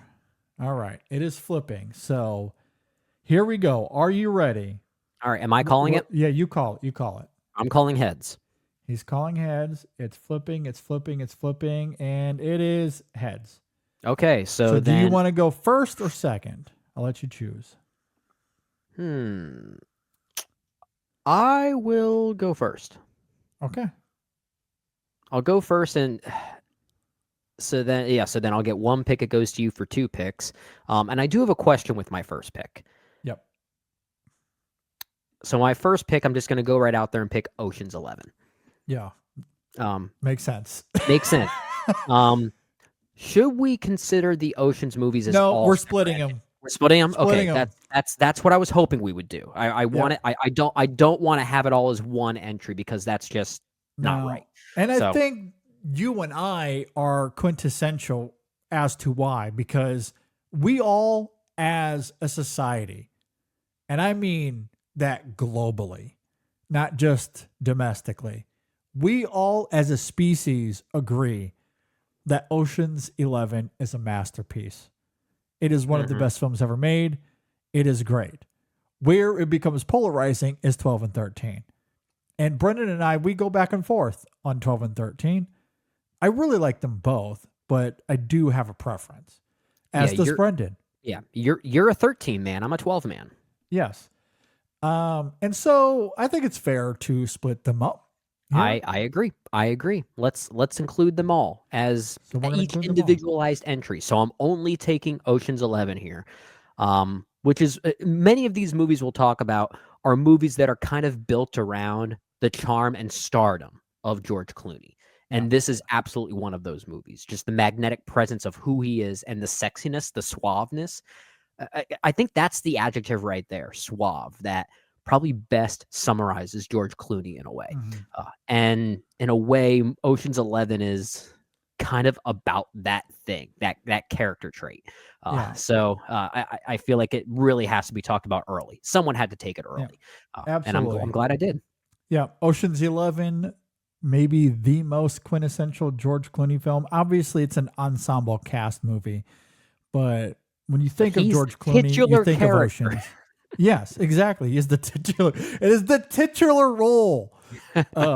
As that is who B.B. Feldstein was talking about. Exactly, was George Clooney. So yes, you think of the Oceans movies. That's a great one. We are going to snake this back and forth as we tend to do with these drafts. So we will end the first round by coming back to me, where I will go with "Oh Brother, Where Art Thou?" Oh, interesting. Okay. Because when I think about that gorgeous mug of his, yes, I think about Oceans. The other immediately, number 2 is "Oh Brother." But maybe that's my Coen bias. I don't know. But I feel like that's the other movie he's most known for. I think this might be his funniest performance. Yes. At the very least. It's certainly his most out there when compared to what he was doing around this specific time. Oh my God. He's incredible in that movie. He's incredible. I feel like I recently visited that film within the last few years, and we had a retrospective around that year, 2000. Yeah, maybe that's what it was. I was like, it's come up recently. That's a top 5 Coen Brothers movie. Oh my, easily. Yeah. Easily. And it's funny, with like the Coens, maybe I shouldn't say easily because they have some great films, but well, it wasn't always like that, right? I feel like for a while, especially when it first came out, it was kind of a lot of people didn't get it. We'll simply say, yeah. No, I love it, and I think Clooney's performance is such a huge part of it. Like I think I don't know if it's underrated or not, but I mean, I think it's easily one of his best performances. And some of it is the comedic chops he brings to it. No doubt about that. But I think there's a lot more underneath the comedic veil of that film, of his performance specifically, that brings extra heft to it. And given that it's working as this, Odysseus metaphor of sorts, like, I think that's appropriate. And for me, there's an argument to be made it's his best performance, just because it's so nuanced and textured in terms of bridging the worlds between comedy and drama and tragedy. You're right. It is absolutely a performance that knows its place. Yes. Yeah, I think it's phenomenal. So, Oh Brother, again, maybe that's subjective to me, but like, I think of Ocean, I think of Oh Brother. Those are the two that first come to mind. So, if I was doing a ranking here, those would be my 1 and 2. Okay.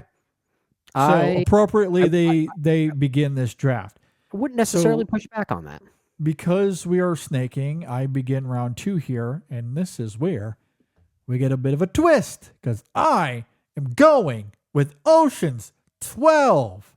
Now that I did not expect. Now you have to explain yourself and why you're doing this one and not Ocean's 13. Well, because I think Ocean's 13 is a better sequel to Ocean's 11.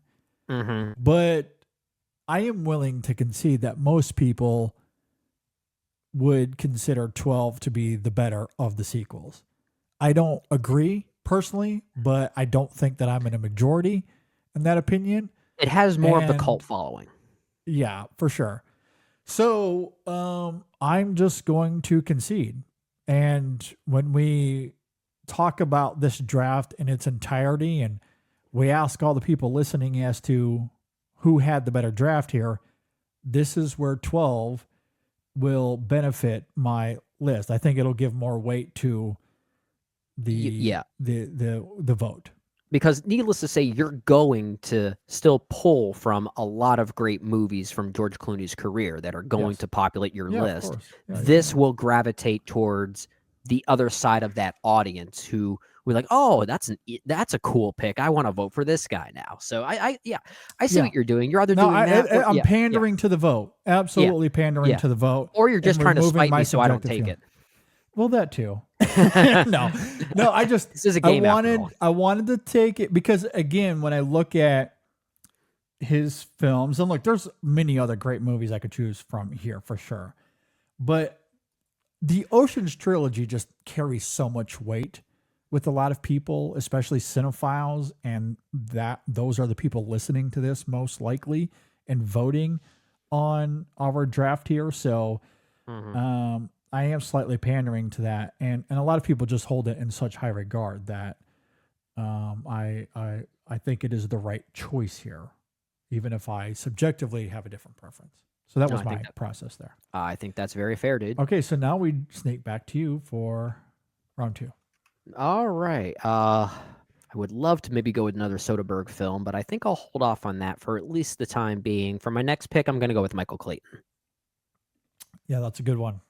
And speaking of movies that I feel like audiences are starting to, at the very least, find again, because at the time this came out, this was the year 2007, maybe the greatest movie year of all time. So it's very easy for a movie like Michael Clayton to get lost in the shuffle when movies like There'll Be Blood and No Country for Old Men and Ratatouille and Zodiac and Atonement and The Assassination of Jesse James all come out in the same year, right? Yeah. And in a way, Michael Clayton's kind of become this forgotten great in a lot of ways that I think is now getting rediscovered. And it's a very tight and efficient film.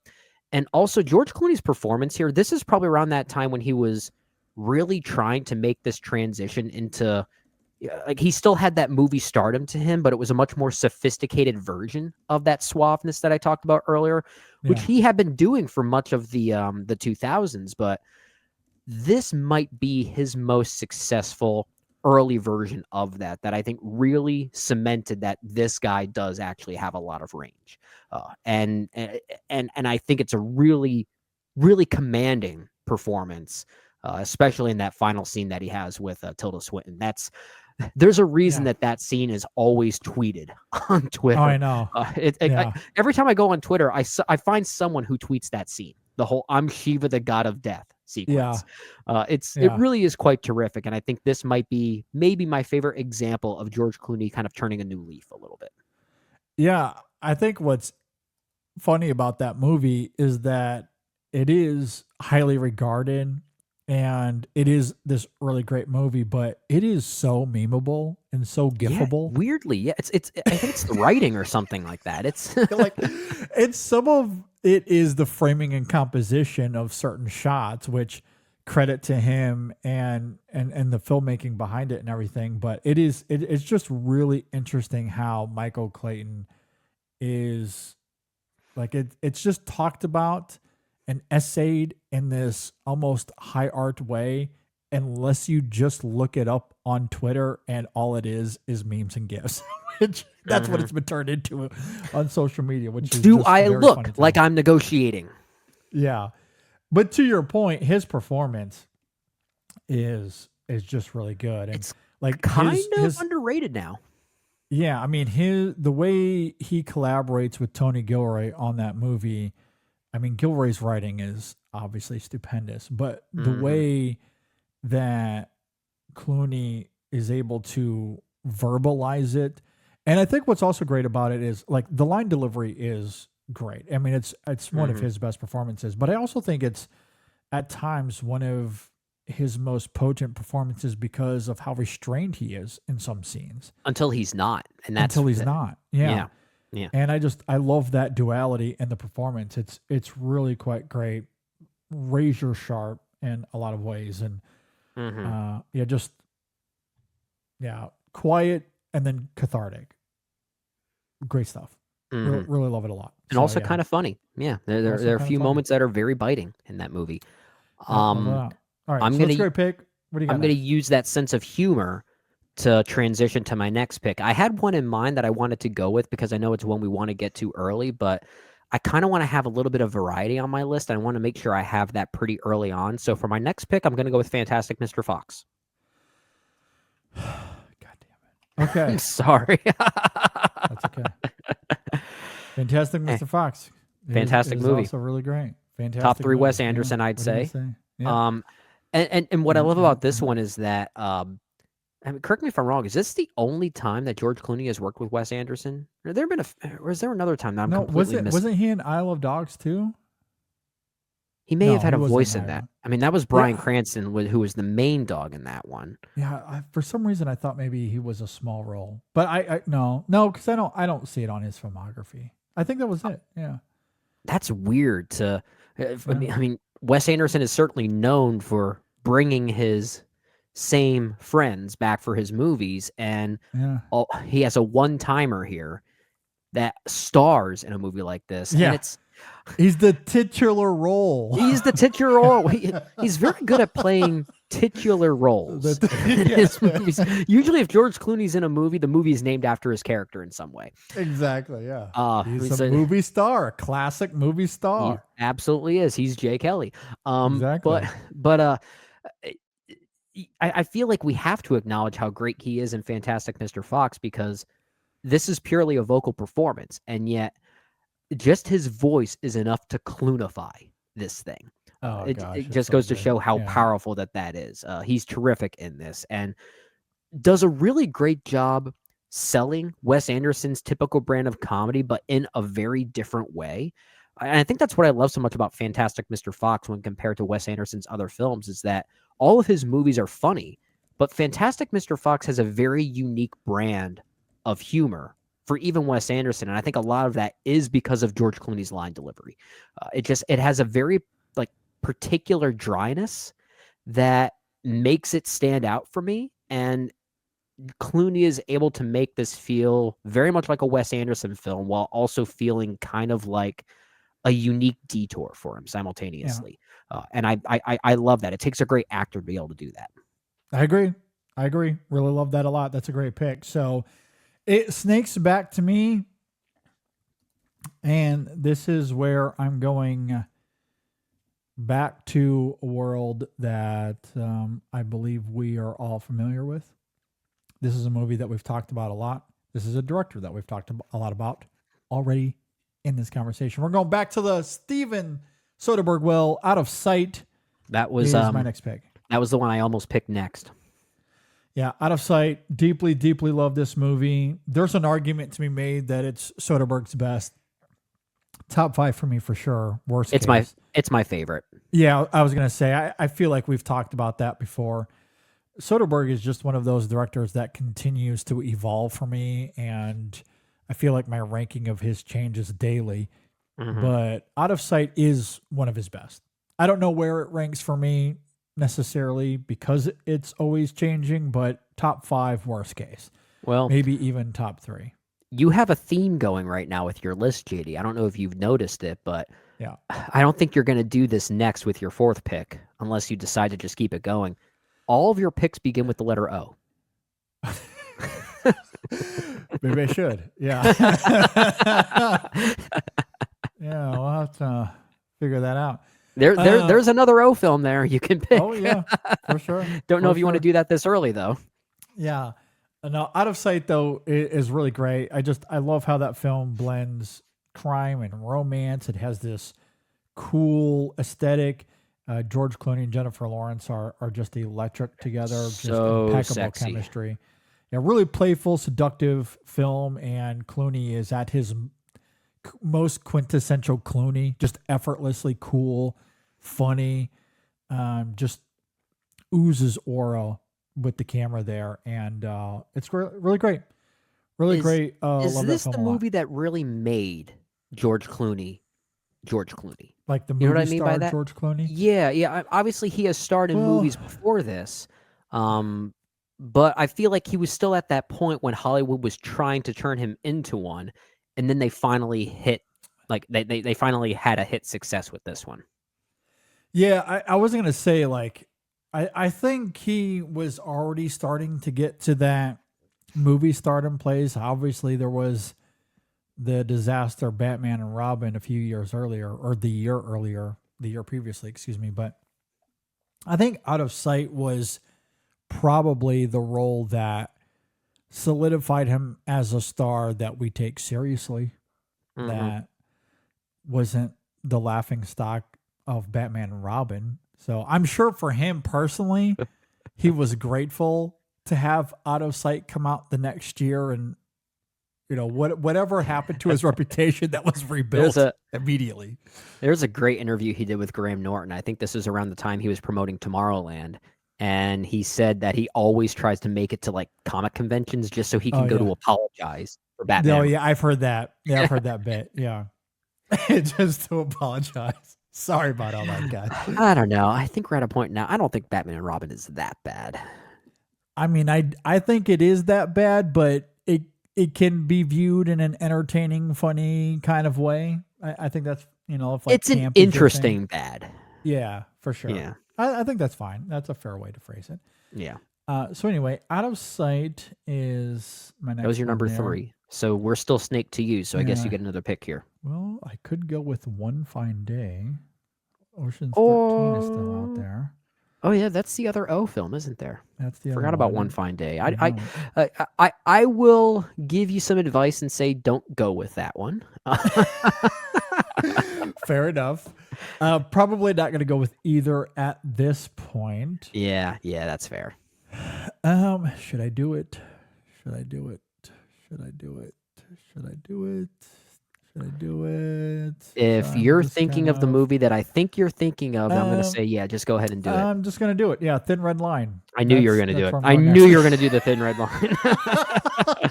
Look, Malick is my boy. He's our boy, really. Love Terrence Malick. And look, this is one of those moments in this conversation, especially where he isn't the titular role, so to speak. But my God, his little moment is extremely memorable in that film, which is why, to our criteria, it very much qualifies here because it is a moment in that film where, and that came out the same year as Out of Sight, I believe. So maybe there's something about those two roles and those two movies working congruently that just launched him to stardom in this new way where we take him seriously, because he is extremely magnetic and incredible in that little role. So Terrence Malick absolutely utilized him to perfection, and I love it. I love that film. It is a masterpiece of a movie, one of the best war films ever made. He had a little small role in it, but it was a memorable one. So I'm going to go with the Thin Red Line here. It's made even funnier if you are a film nerd like we are, knowing the history of how that film was made and who was meant to be the star and how all of that got put together. It makes George Clooney's inclusion more hilarious. Yeah. And honestly, I think that's why it's worth talking about and why it's worth including here. If it weren't for some of that backstory, I could even push back a little bit, but it's just so funny. It's funny given how that's all put together. Yeah, it's too good. And you're right. He is good in that brief role. It's a glorified cameo, but he is effective in it. Yeah, it's memorable. Yeah, you remember his face in that moment, as brief as it is, and it is a bit of a surprise too. It like comes out of nowhere, which is part of the fun as well. Like, oh my God, that's George Clooney. But yeah, he's so committed to it in the moment that it's easy to let that go and just kind of fall back to the Malick rhythms, and it's great. Yeah, I love it. So good stuff. All right, back to you. Back to me. For my next one, I'm gonna go with a film that I think actually Spy Kids. Spy Kids. I kind of like Spy Kids. I like those movies. Game Over. I don't like that one, but I actually have a soft spot for that first Spy Kids. I'm not going with Spy Kids. Okay. I'm going with Good Night and Good Luck for my next one. Good Night and Good Luck. No, that's a good one. Yeah, I mean that's his best directed film, right? Oh, easily. Not even close. It's not even close. Yeah, to the point that it's even back. Once again, I think there's there's a television filmed version of his performance as Edward Murrow this time around. He didn't play Edward Murrow in the film. He played Fred Friendly. Edward Murrow was played by David Strathairn. But you're right. He wasn't the titular role. Well, he was the titular director. He was the titular director, yeah. And I think that's why this film kind of serves as a pretty good compliment to Michael Clayton, at least for the purposes of this exercise, because I think both of these films represent the turning point of George Clooney the best. One behind the camera, the other one on screen. And he is on screen for Good Night and Good Luck, and it does represent that side of him as well. But as a storyteller and as a filmmaker, this showed a very efficient storyteller, one that we didn't really ever see again. But I think this is a very effective film and a very good piece of historical documentation. So I think for those reasons, it's one of George Clooney's premier works and represents a different side of him for sure.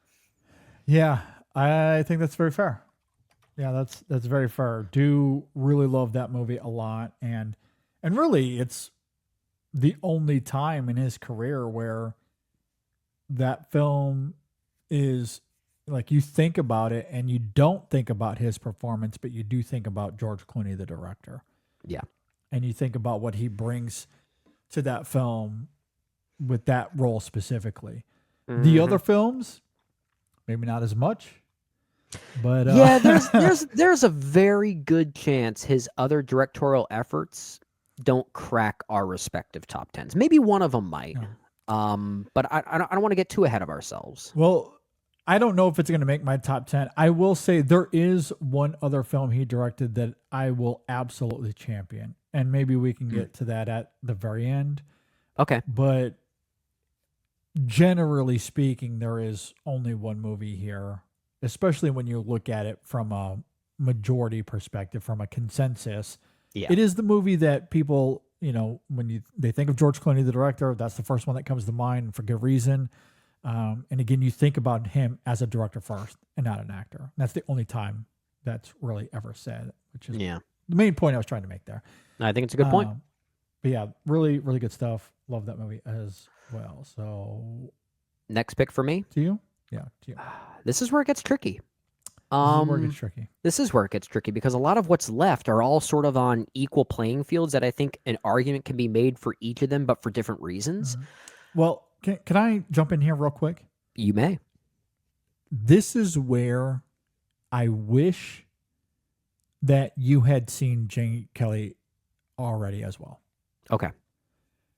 Not going to give anything away for the film itself, obviously. I will just say this vaguely. I think he's really good in it. And when you look at his career, I think this is where Jay Kelly will fit in.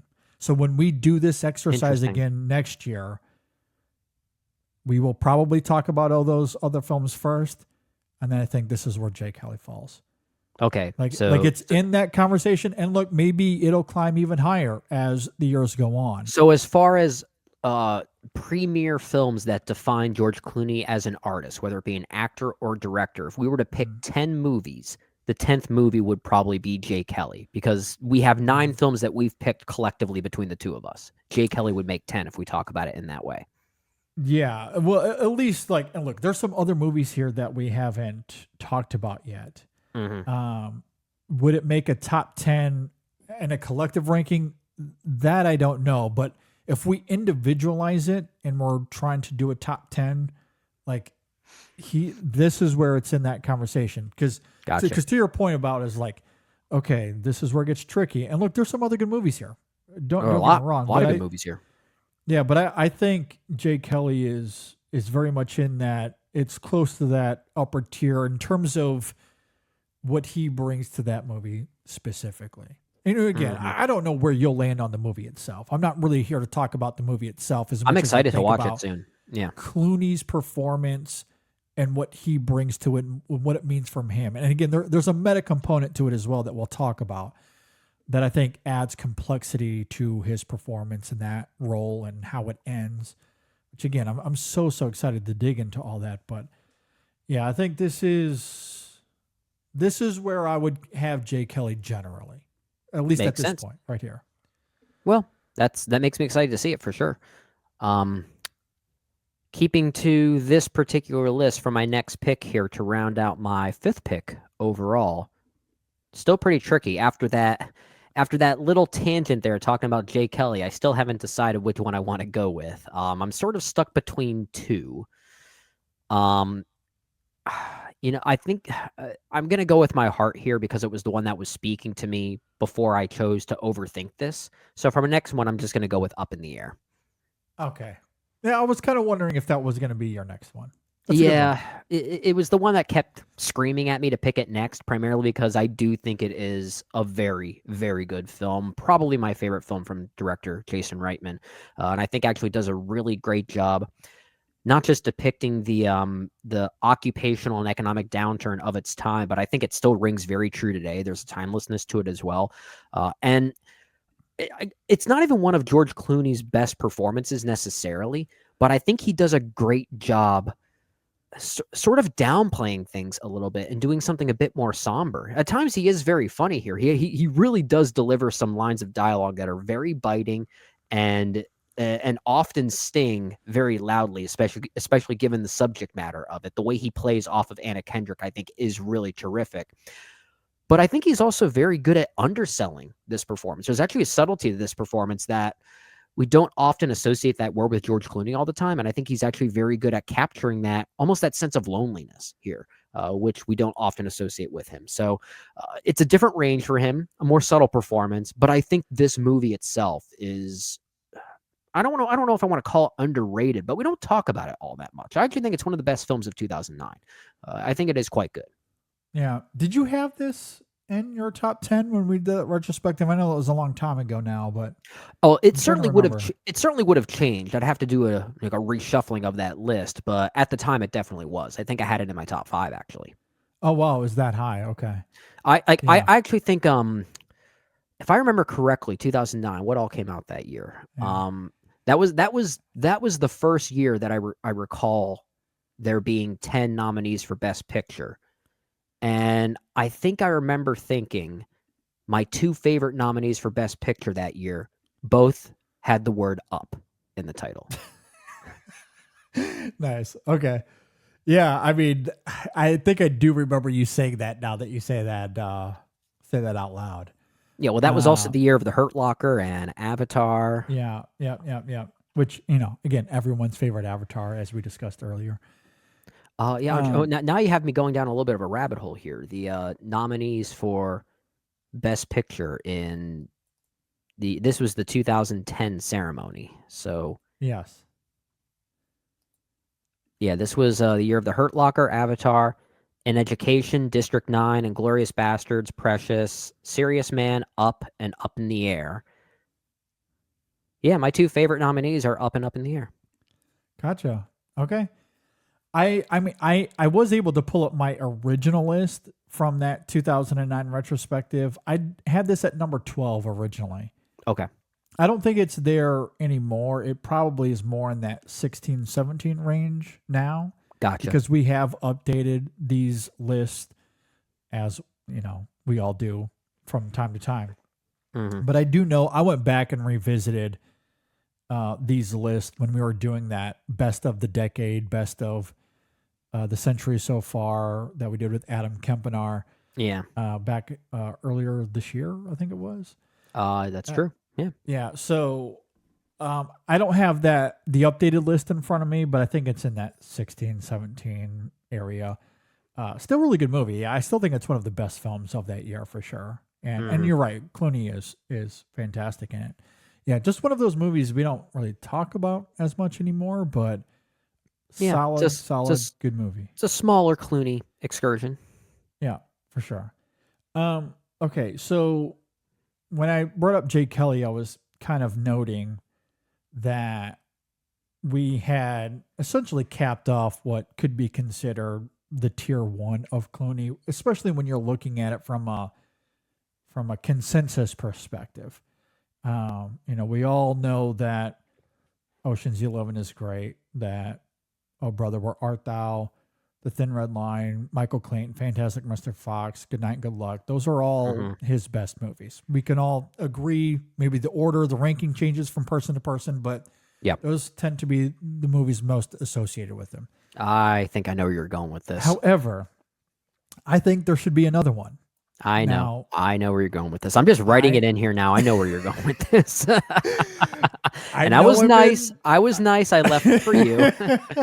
I appreciate that. I know there's another one here. Look, and I waited because I knew that when it comes to the listener vote, not many people will agree with me on this. But we're at that point now where we have to bridge that gap. We're bridging the gap between quality and subjectivity. And I think this is not only one of Soderbergh's best movies, I think there's an argument to be made that it's Clooney's best performance. And I am talking about Solaris. Yep, I'm talking about that 2002 film, which was in my top 5 for that year when we did that retrospective some years ago, episode 499, I believe it was. I love this movie. Now, I know Tarkovsky's version is held up as the pedestal. And I get it. It is a really good movie. I like Solaris as well, Tarkovsky's Solaris.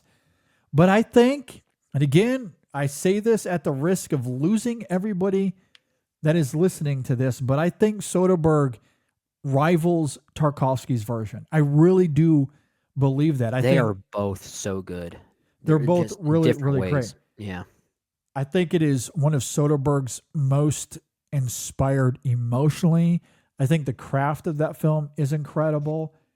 And it is Clooney at his most mesmerizing in terms of not just the emotionality that he brings to it, but this quiet stoicism as well that I think is so vital to that film.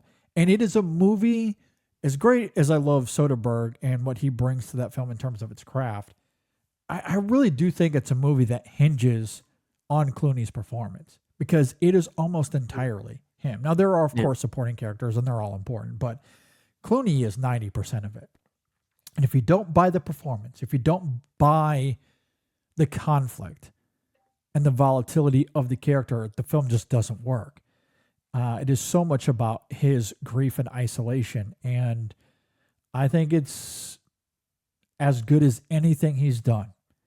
And again, I think he nails the poignancy of that character right, because it's not overly cathartic. It certainly gets emotional at times, certainly more so than Tarkovsky's, but it's still quite subdued. Like it's very much internalized, and I love it. I think it is brilliant. And again, the film asks a lot of the same questions and it invokes a lot of the same themes in Tarkovsky's film, but I think Soderbergh's version it diligently handles it in a more emotional way, more overtly emotional way than Tarkovsky. And well, if anyone knows me, you'll know why that registers. Yeah. Someone me. Because clearly you do not wear your heart on your sleeve. Yeah, never.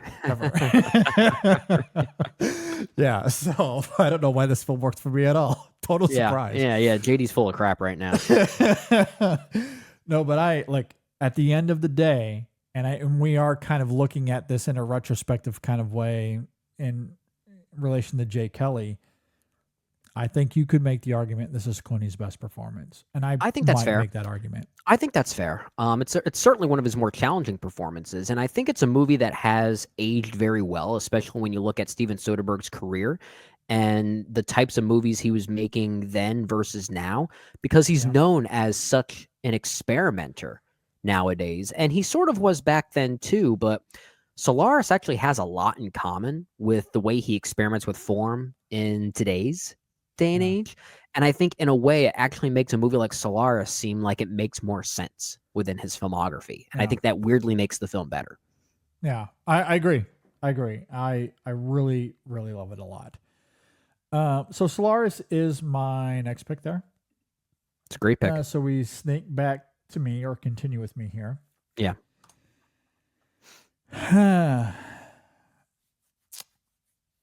Can we count Hail Caesar? Does that count?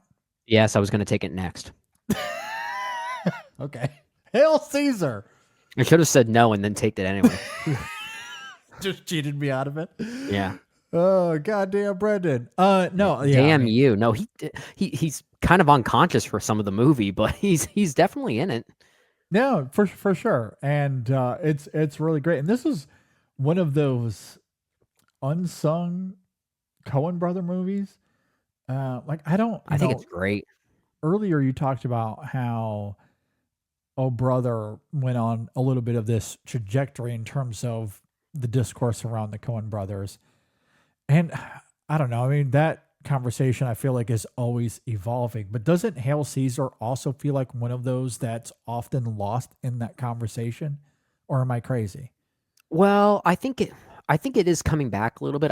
Hail Caesar feels very similar to something like Oh Brother, Where Art Thou, where I feel like it has a looseness to it that I think people are starting to discover new hidden meanings within it and are starting to appreciate it more. I can see a world where Hail Caesar becomes seen as maybe a top 5 Coen brothers film in like the next 10 years or something like that. Yeah. Yeah. I mean, I think it is great. I mean, I don't have my Coen ranking in front of me either, but it's probably in my top 10. I really love that film a lot. I think it's really great. It's one of my favorite films of 2016. It's in my top 10 of 2016 now. It wasn't when we initially did that list, but when we updated that list, it made it in mine. Yeah, I'm not sure what that update looks like for me. Maybe I can try to pull that up as we talk here, but yeah, I'm trying to see because I'm looking at my original list here, and I think I had it at 11.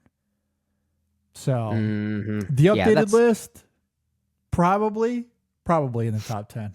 It is. I know it is. That movie it absolutely is, JD.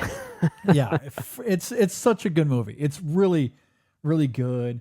And Clooney obviously has a little bit of a smaller role, like you said, but he's in the film for 20 or 25 minutes, and is crucial to the film's mechanics and its satire. And for the small role that he plays, it's really great, and it's more than serviceable. So I think when you couple it with what he brings to that role in this fun, gimmicky way, and you couple it with how great the movie is, I think that's why I felt compelled to go with it at this juncture. I think that's entirely fair. Okay. So Hail Caesar is my next pick. So we go back to you. All right, and I think we're at a point now, given the length of this show, where I'm not going to be explaining my picks as much. I'm really just going to be saying the names of them to fill out the rest of my 10. Okay. I will talk about this one a little bit because I feel like I have to explain myself. For my number 6, or this is my 6th pick, if I'm not mistaken. Yeah, it is. This is where I'm going to cater to the vote if we do decide to put this out for audience participation and voting. I get it. Yeah, Wolves. Everyone just loves Wolves so much. What a nothing burger of a movie that was. I know. That So movie bad. felt So like bad. that movie felt like AI generated versions of Brad Pitt and George Clooney put into a movie. Like they clearly did not want to be there. No. But similar to Wolves, a movie that I personally am not a big fan of, I'm going with for my next pick here, and that is the Coen Brothers Burn After Reading.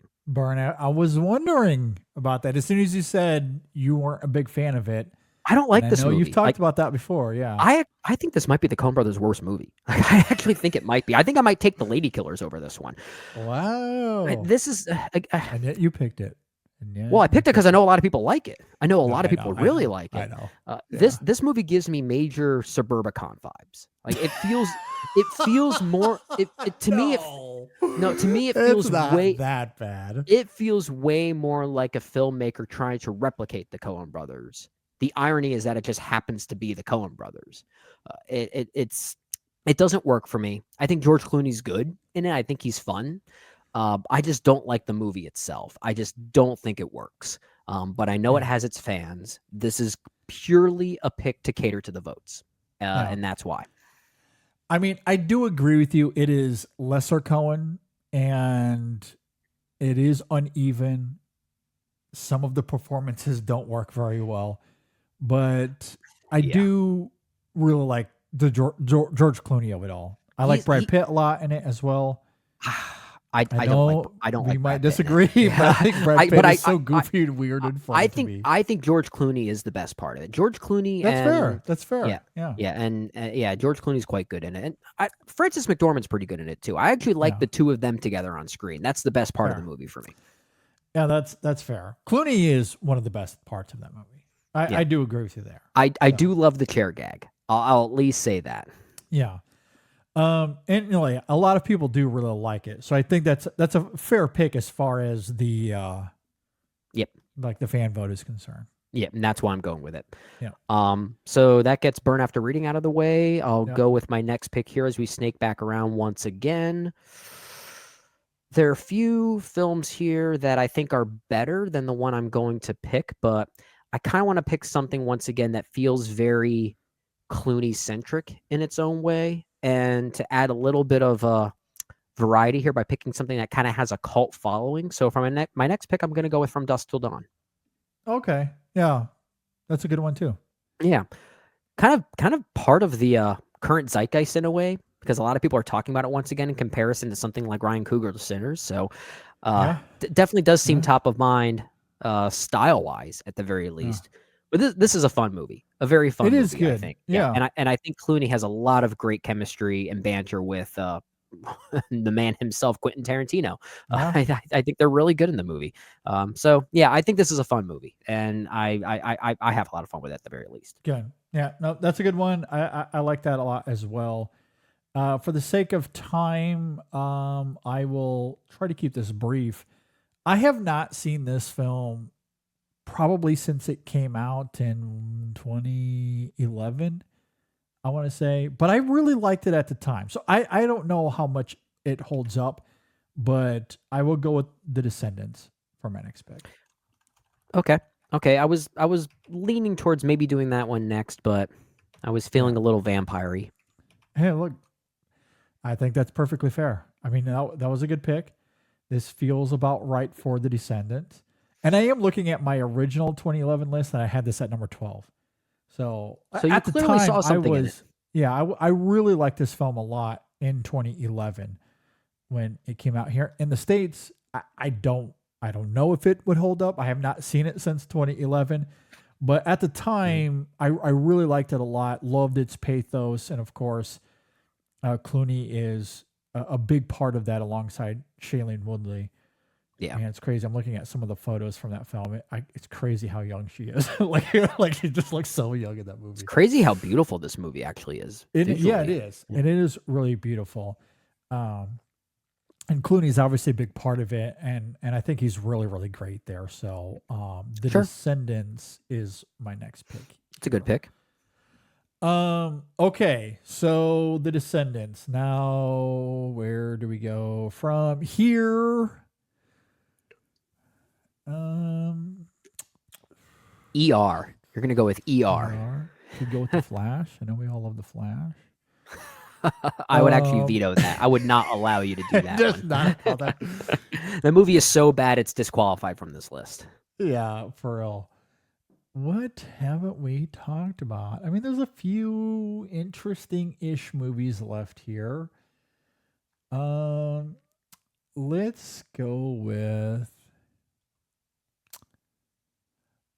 where I'm at. How many I have? 1, 2, 3, 4, 5, 6, 7. So we're on my 8th pick here. This is your 8th pick, and then this would be your 2nd pick for this round before it comes back to me. I'm gonna go Ocean's 13 here. This is where I'll go with 13. Okay. Yeah. So I mean, personally, much higher on my own Clooney list here, but I think given the fan vote of it all, I still think it's a good movie. I still think it's one that people enjoy. I mean, we all love that trilogy. So it's going to be third for most people. But in terms of Clooney, in the context of Clooney, I could see this still registering with people a lot more than some of these others we're kind of considering at the moment. So yeah, 13 and feels right to me. Here. It also seems fair for you to have the other 2 Oceans films when I have Ocean's 11 on my list. Yeah, I feel like so that's they good balance. Equal out a little bit. Yeah. Okay. I think that's fair. All right. So those are my 2. So now we're back to you. I have no idea where to go next with this. There's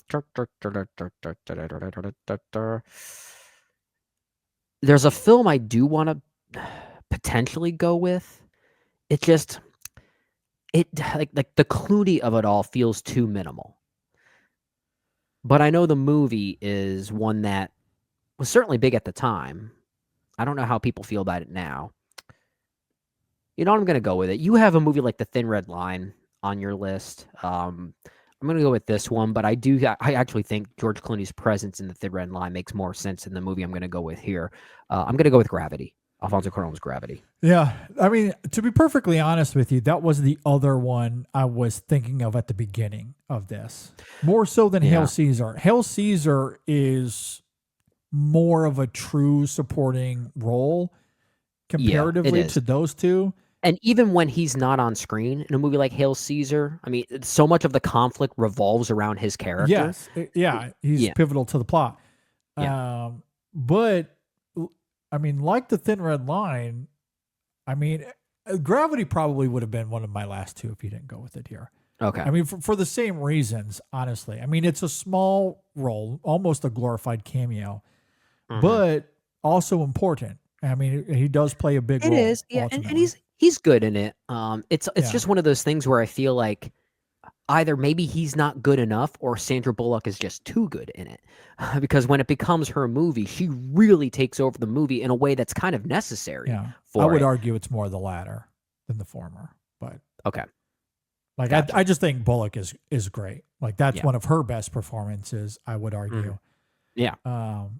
Maybe we'll talk about that more when we get to her retrospective. Oh, we'd be fighting for Gravity when it comes to that list on Bullock. For sure. Like she is really, really great. So like I don't think it's on Clooney. I mean, what Clooney's asked to do is pretty limited to begin with.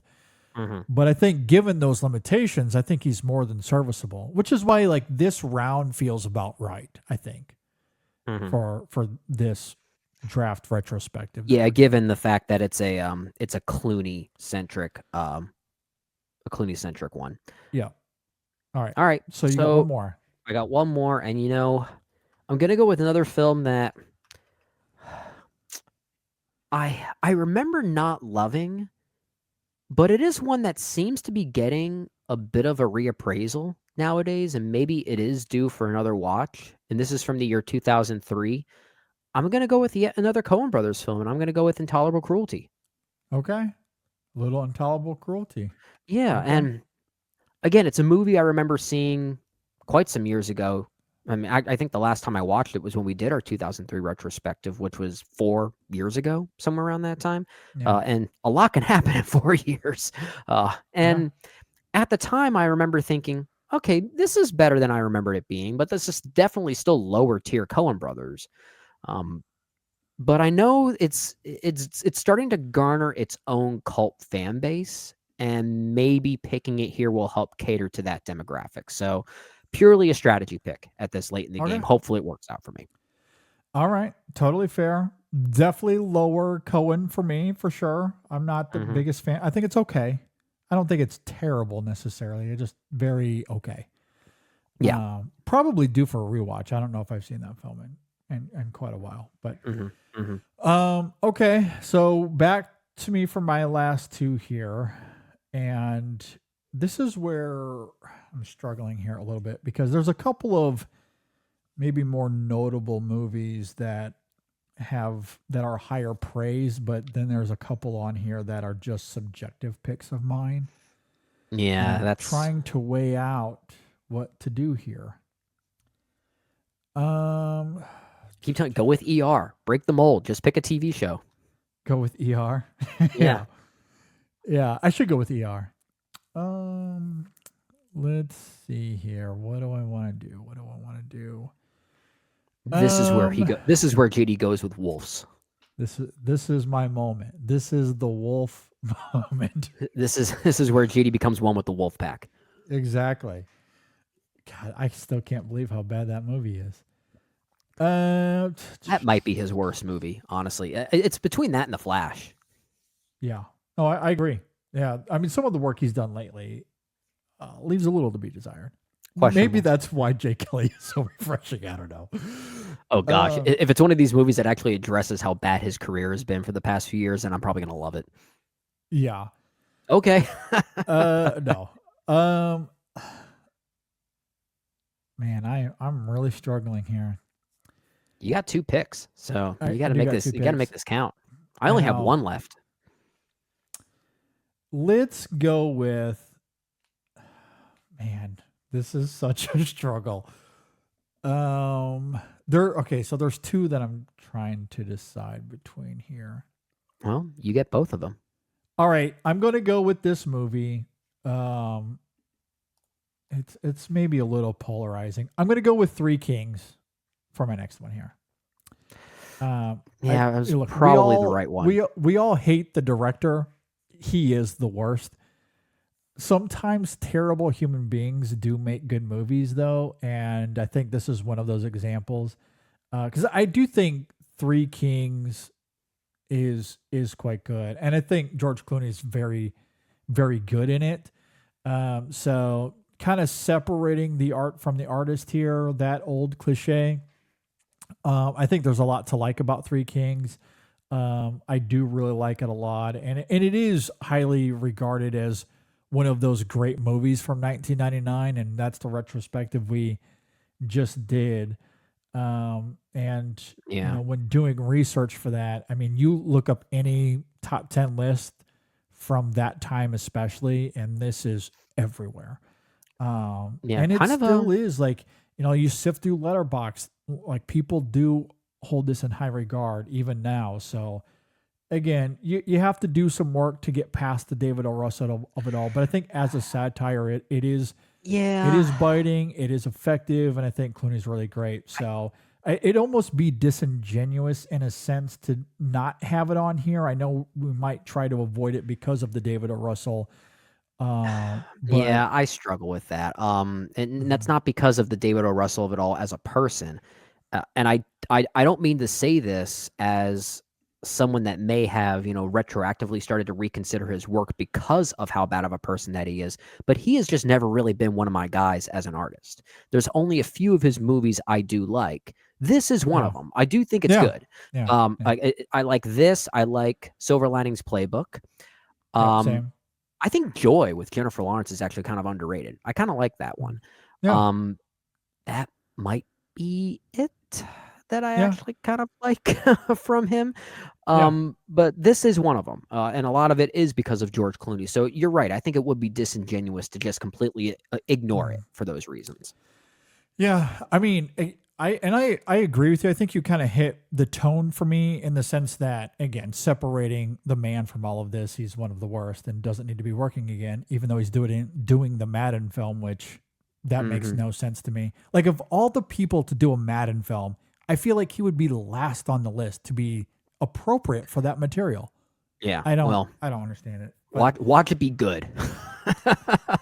Who knows? Maybe it will be. or it might be Amsterdam all over again. I mean, yeah, I'm thinking more Amsterdam because it's not even just that he's directing a movie about John Madden, and I don't see the connection there at all, but also Nicolas Cage. And I love Nicolas Cage, but him as the iconic John Madden, don't see that connection either. Like, he's good. He's really good, but I almost feel like it'll be hard to look past the Cage of it all. John Madden is just such an iconic character. I don't know. I don't know if that's going to work. Unless they turn it into a Nick Cage movie instead of a David O. Russell movie for some strange reason. We'll see. And anyway, I don't want to get down. Like, what I'm trying to say is you remove David O. Russell of it all and you just look at his movies. Honestly, like, I like The Fighter. I like Silver Linings. I even like American Hustle more than a lot of other people do. Yeah. Joy as well. Like, the problem for me, or problem might be the wrong word, but I think the thing with David O. Russell is a lot of those movies were up for awards. And I just don't like that. I think is the problem. Like, aside from David O. Russell, the person, like the movies themselves and so much of the vitriol or how polarized they are, I think just comes down to they were major awards players, and they're fine, enjoyable movies, but they need to be awards movies. These movies had three things going for them that pushed them to award status. They all had very good performances that were perhaps worthy of acting nominations at the very least. Yeah. That's fine. Yeah. They all had very good marketing campaigns to push them in that way as well. And they did. They really did. And the third thing, and this is especially true for something like American Hustle, these movies for some reason reminded the Academy of Martin Scorsese. Yeah. Yeah. And I think that had a lot to do with it. That had a lot to do with it as well. Yeah. And I agree. So the performances in them are really great. Like, I understand why that itself would be in the conversation. But I think generally them being so highly regarded at the time, it created Coda-esque discourse.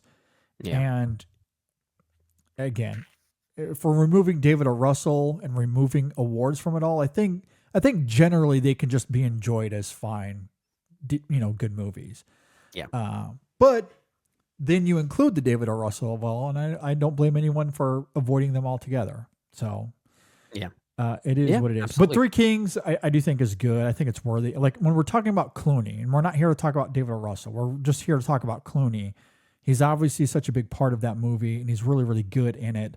So I think it's worth having on this list as a Clooney retrospective of sorts. I think that's fair. So that's why I went with Three Kings there. Okay.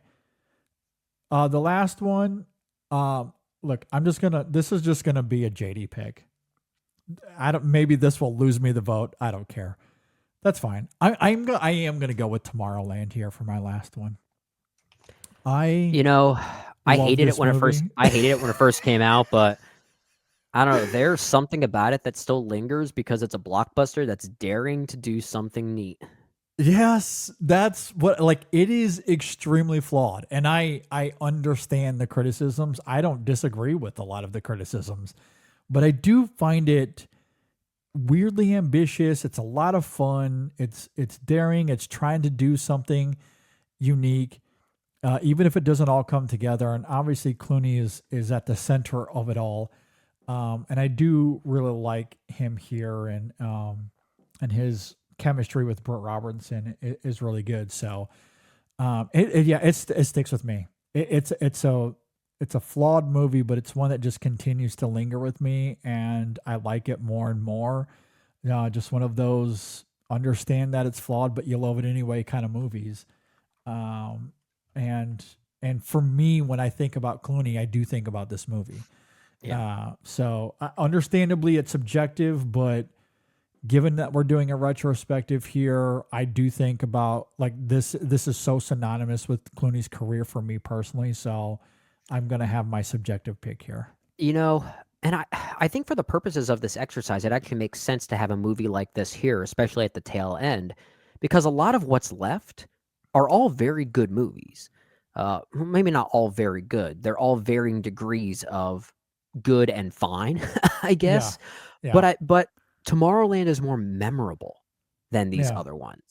And I think I that agree. says a lot. That really does say a lot.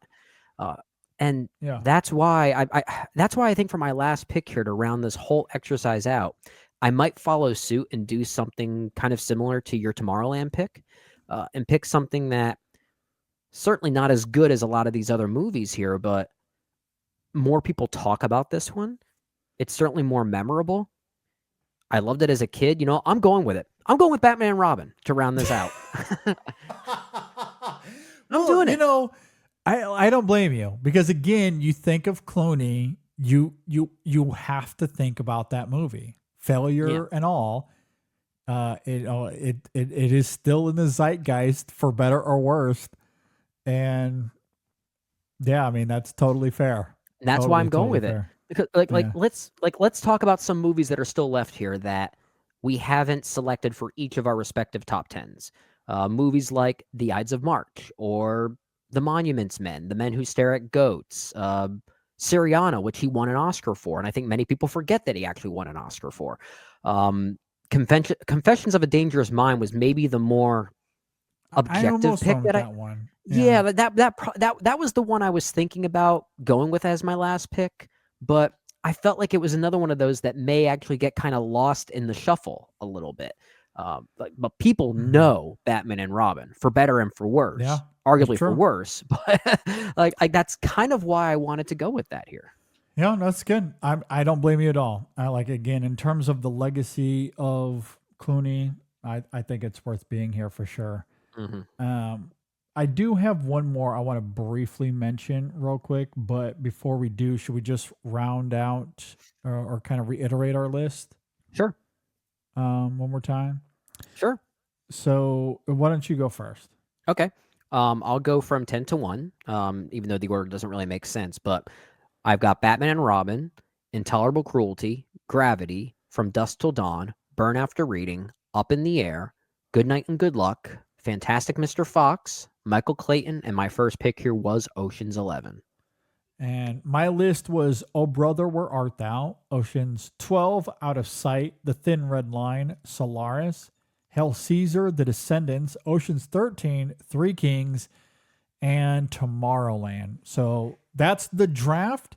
Again, let us know in the comments whose draft you like better, mine or Brendan's. You can always hit us up on social media as well, Facebook, Twitter, Instagram. You can email us InSessionFilm@gmail.com as well. And we'll put out a poll later on in the week, should I remember. Sometimes I forget and need it. I was going to say, I feel like every time we've done one of these drafts, we've never actually had people vote on it. Yes. And it's not, it's just because you get so busy during the week. And especially right now, it's crazy with award season, but I would like to put out a poll though. Is it also because some of the last few drafts that we've done, and I don't mean to say this like rudely, JD, but I feel like I won a lot of those previous ones. I have to go back to, like, I'm trying to remember the last few. I do know that there was at least one recently that I conceded even in the moment. There was let me see. There was the sports biopic draft. I can't remember if it was that one or not. Or maybe another one. I have to go back and listen. Yeah, I'm not sure. There was certainly at least one where that was the case, for sure. This one, I think we'll go. Back I think this one's competitive. I think this one's very competitive. Yeah, this one will go back and forth for sure. Yeah. So I am curious. I will do my best to remember to put that out. So you can be on the lookout for that on our social media. Before we get out of here, I want to quickly go to bat for The Midnight Sky, which is one of his recent movies that still did not get great reviews, but I think it's way better than it gets credit for. And I think what I responded to it is a bit of a flawed movie. It's a little bit like Tomorrowland in the sense that it has ambition. It doesn't all come together, but I do think there is a vision to it. And the best comparison I could make to it, I don't know if this is what inspired Clooney. It could just be a coincidence because I think they came out somewhat close together. But The Midnight Sky is George Clooney's Ad Astra. That's what it is. Oh yeah, it's very similar to that. It is so very different from a lot of the work that he's done. Maybe he was inspired by Solaris in a lot of ways as well. Because The Midnight Sky it's a movie that has like this large narrative in a sense, or at least there's some scope to it, but really it's a movie that is about emotion and character. Like it's a movie that's way more interested in small moments and quiet moments.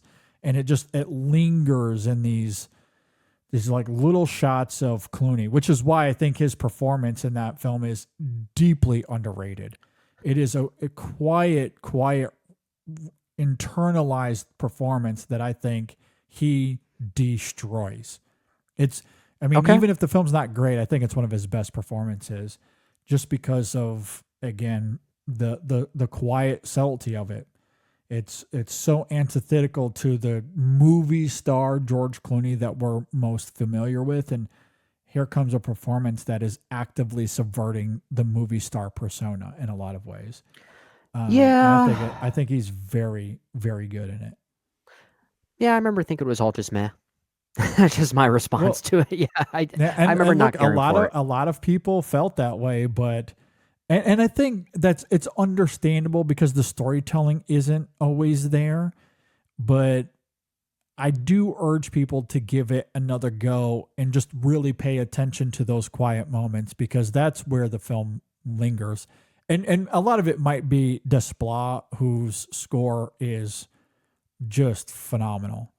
Really, really great stuff. And it might be doing some of the lifting there when the storytelling is a little uneven. But I think that coupled with Clooney, I think that introspective performance is stunning.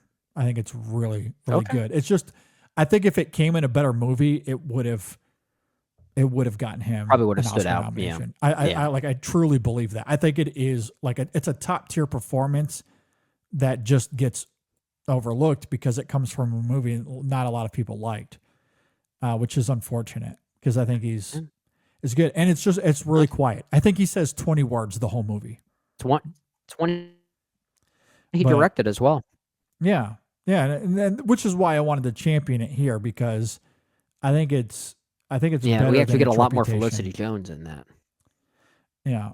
So just wanted to give that one a go. And it's funny because I talked about that on my Letterboxd. Like that's one of my most liked Letterboxd reviews.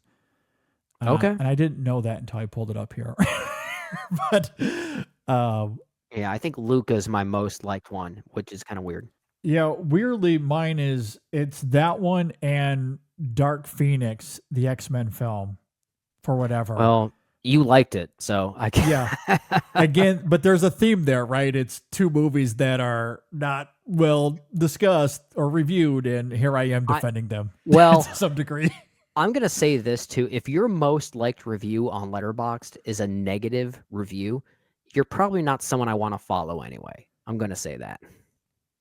That's very fair. Like, I don't typically get too cynical about it, but I like to stand up for a couple of movies that I like, especially when there's interesting character performance stuff. And that's what I love about Midnight Sky. It's just, I think Clooney's great in a quiet role, and we just don't think of him that way, which is why I wanted to bring it up here. Sure.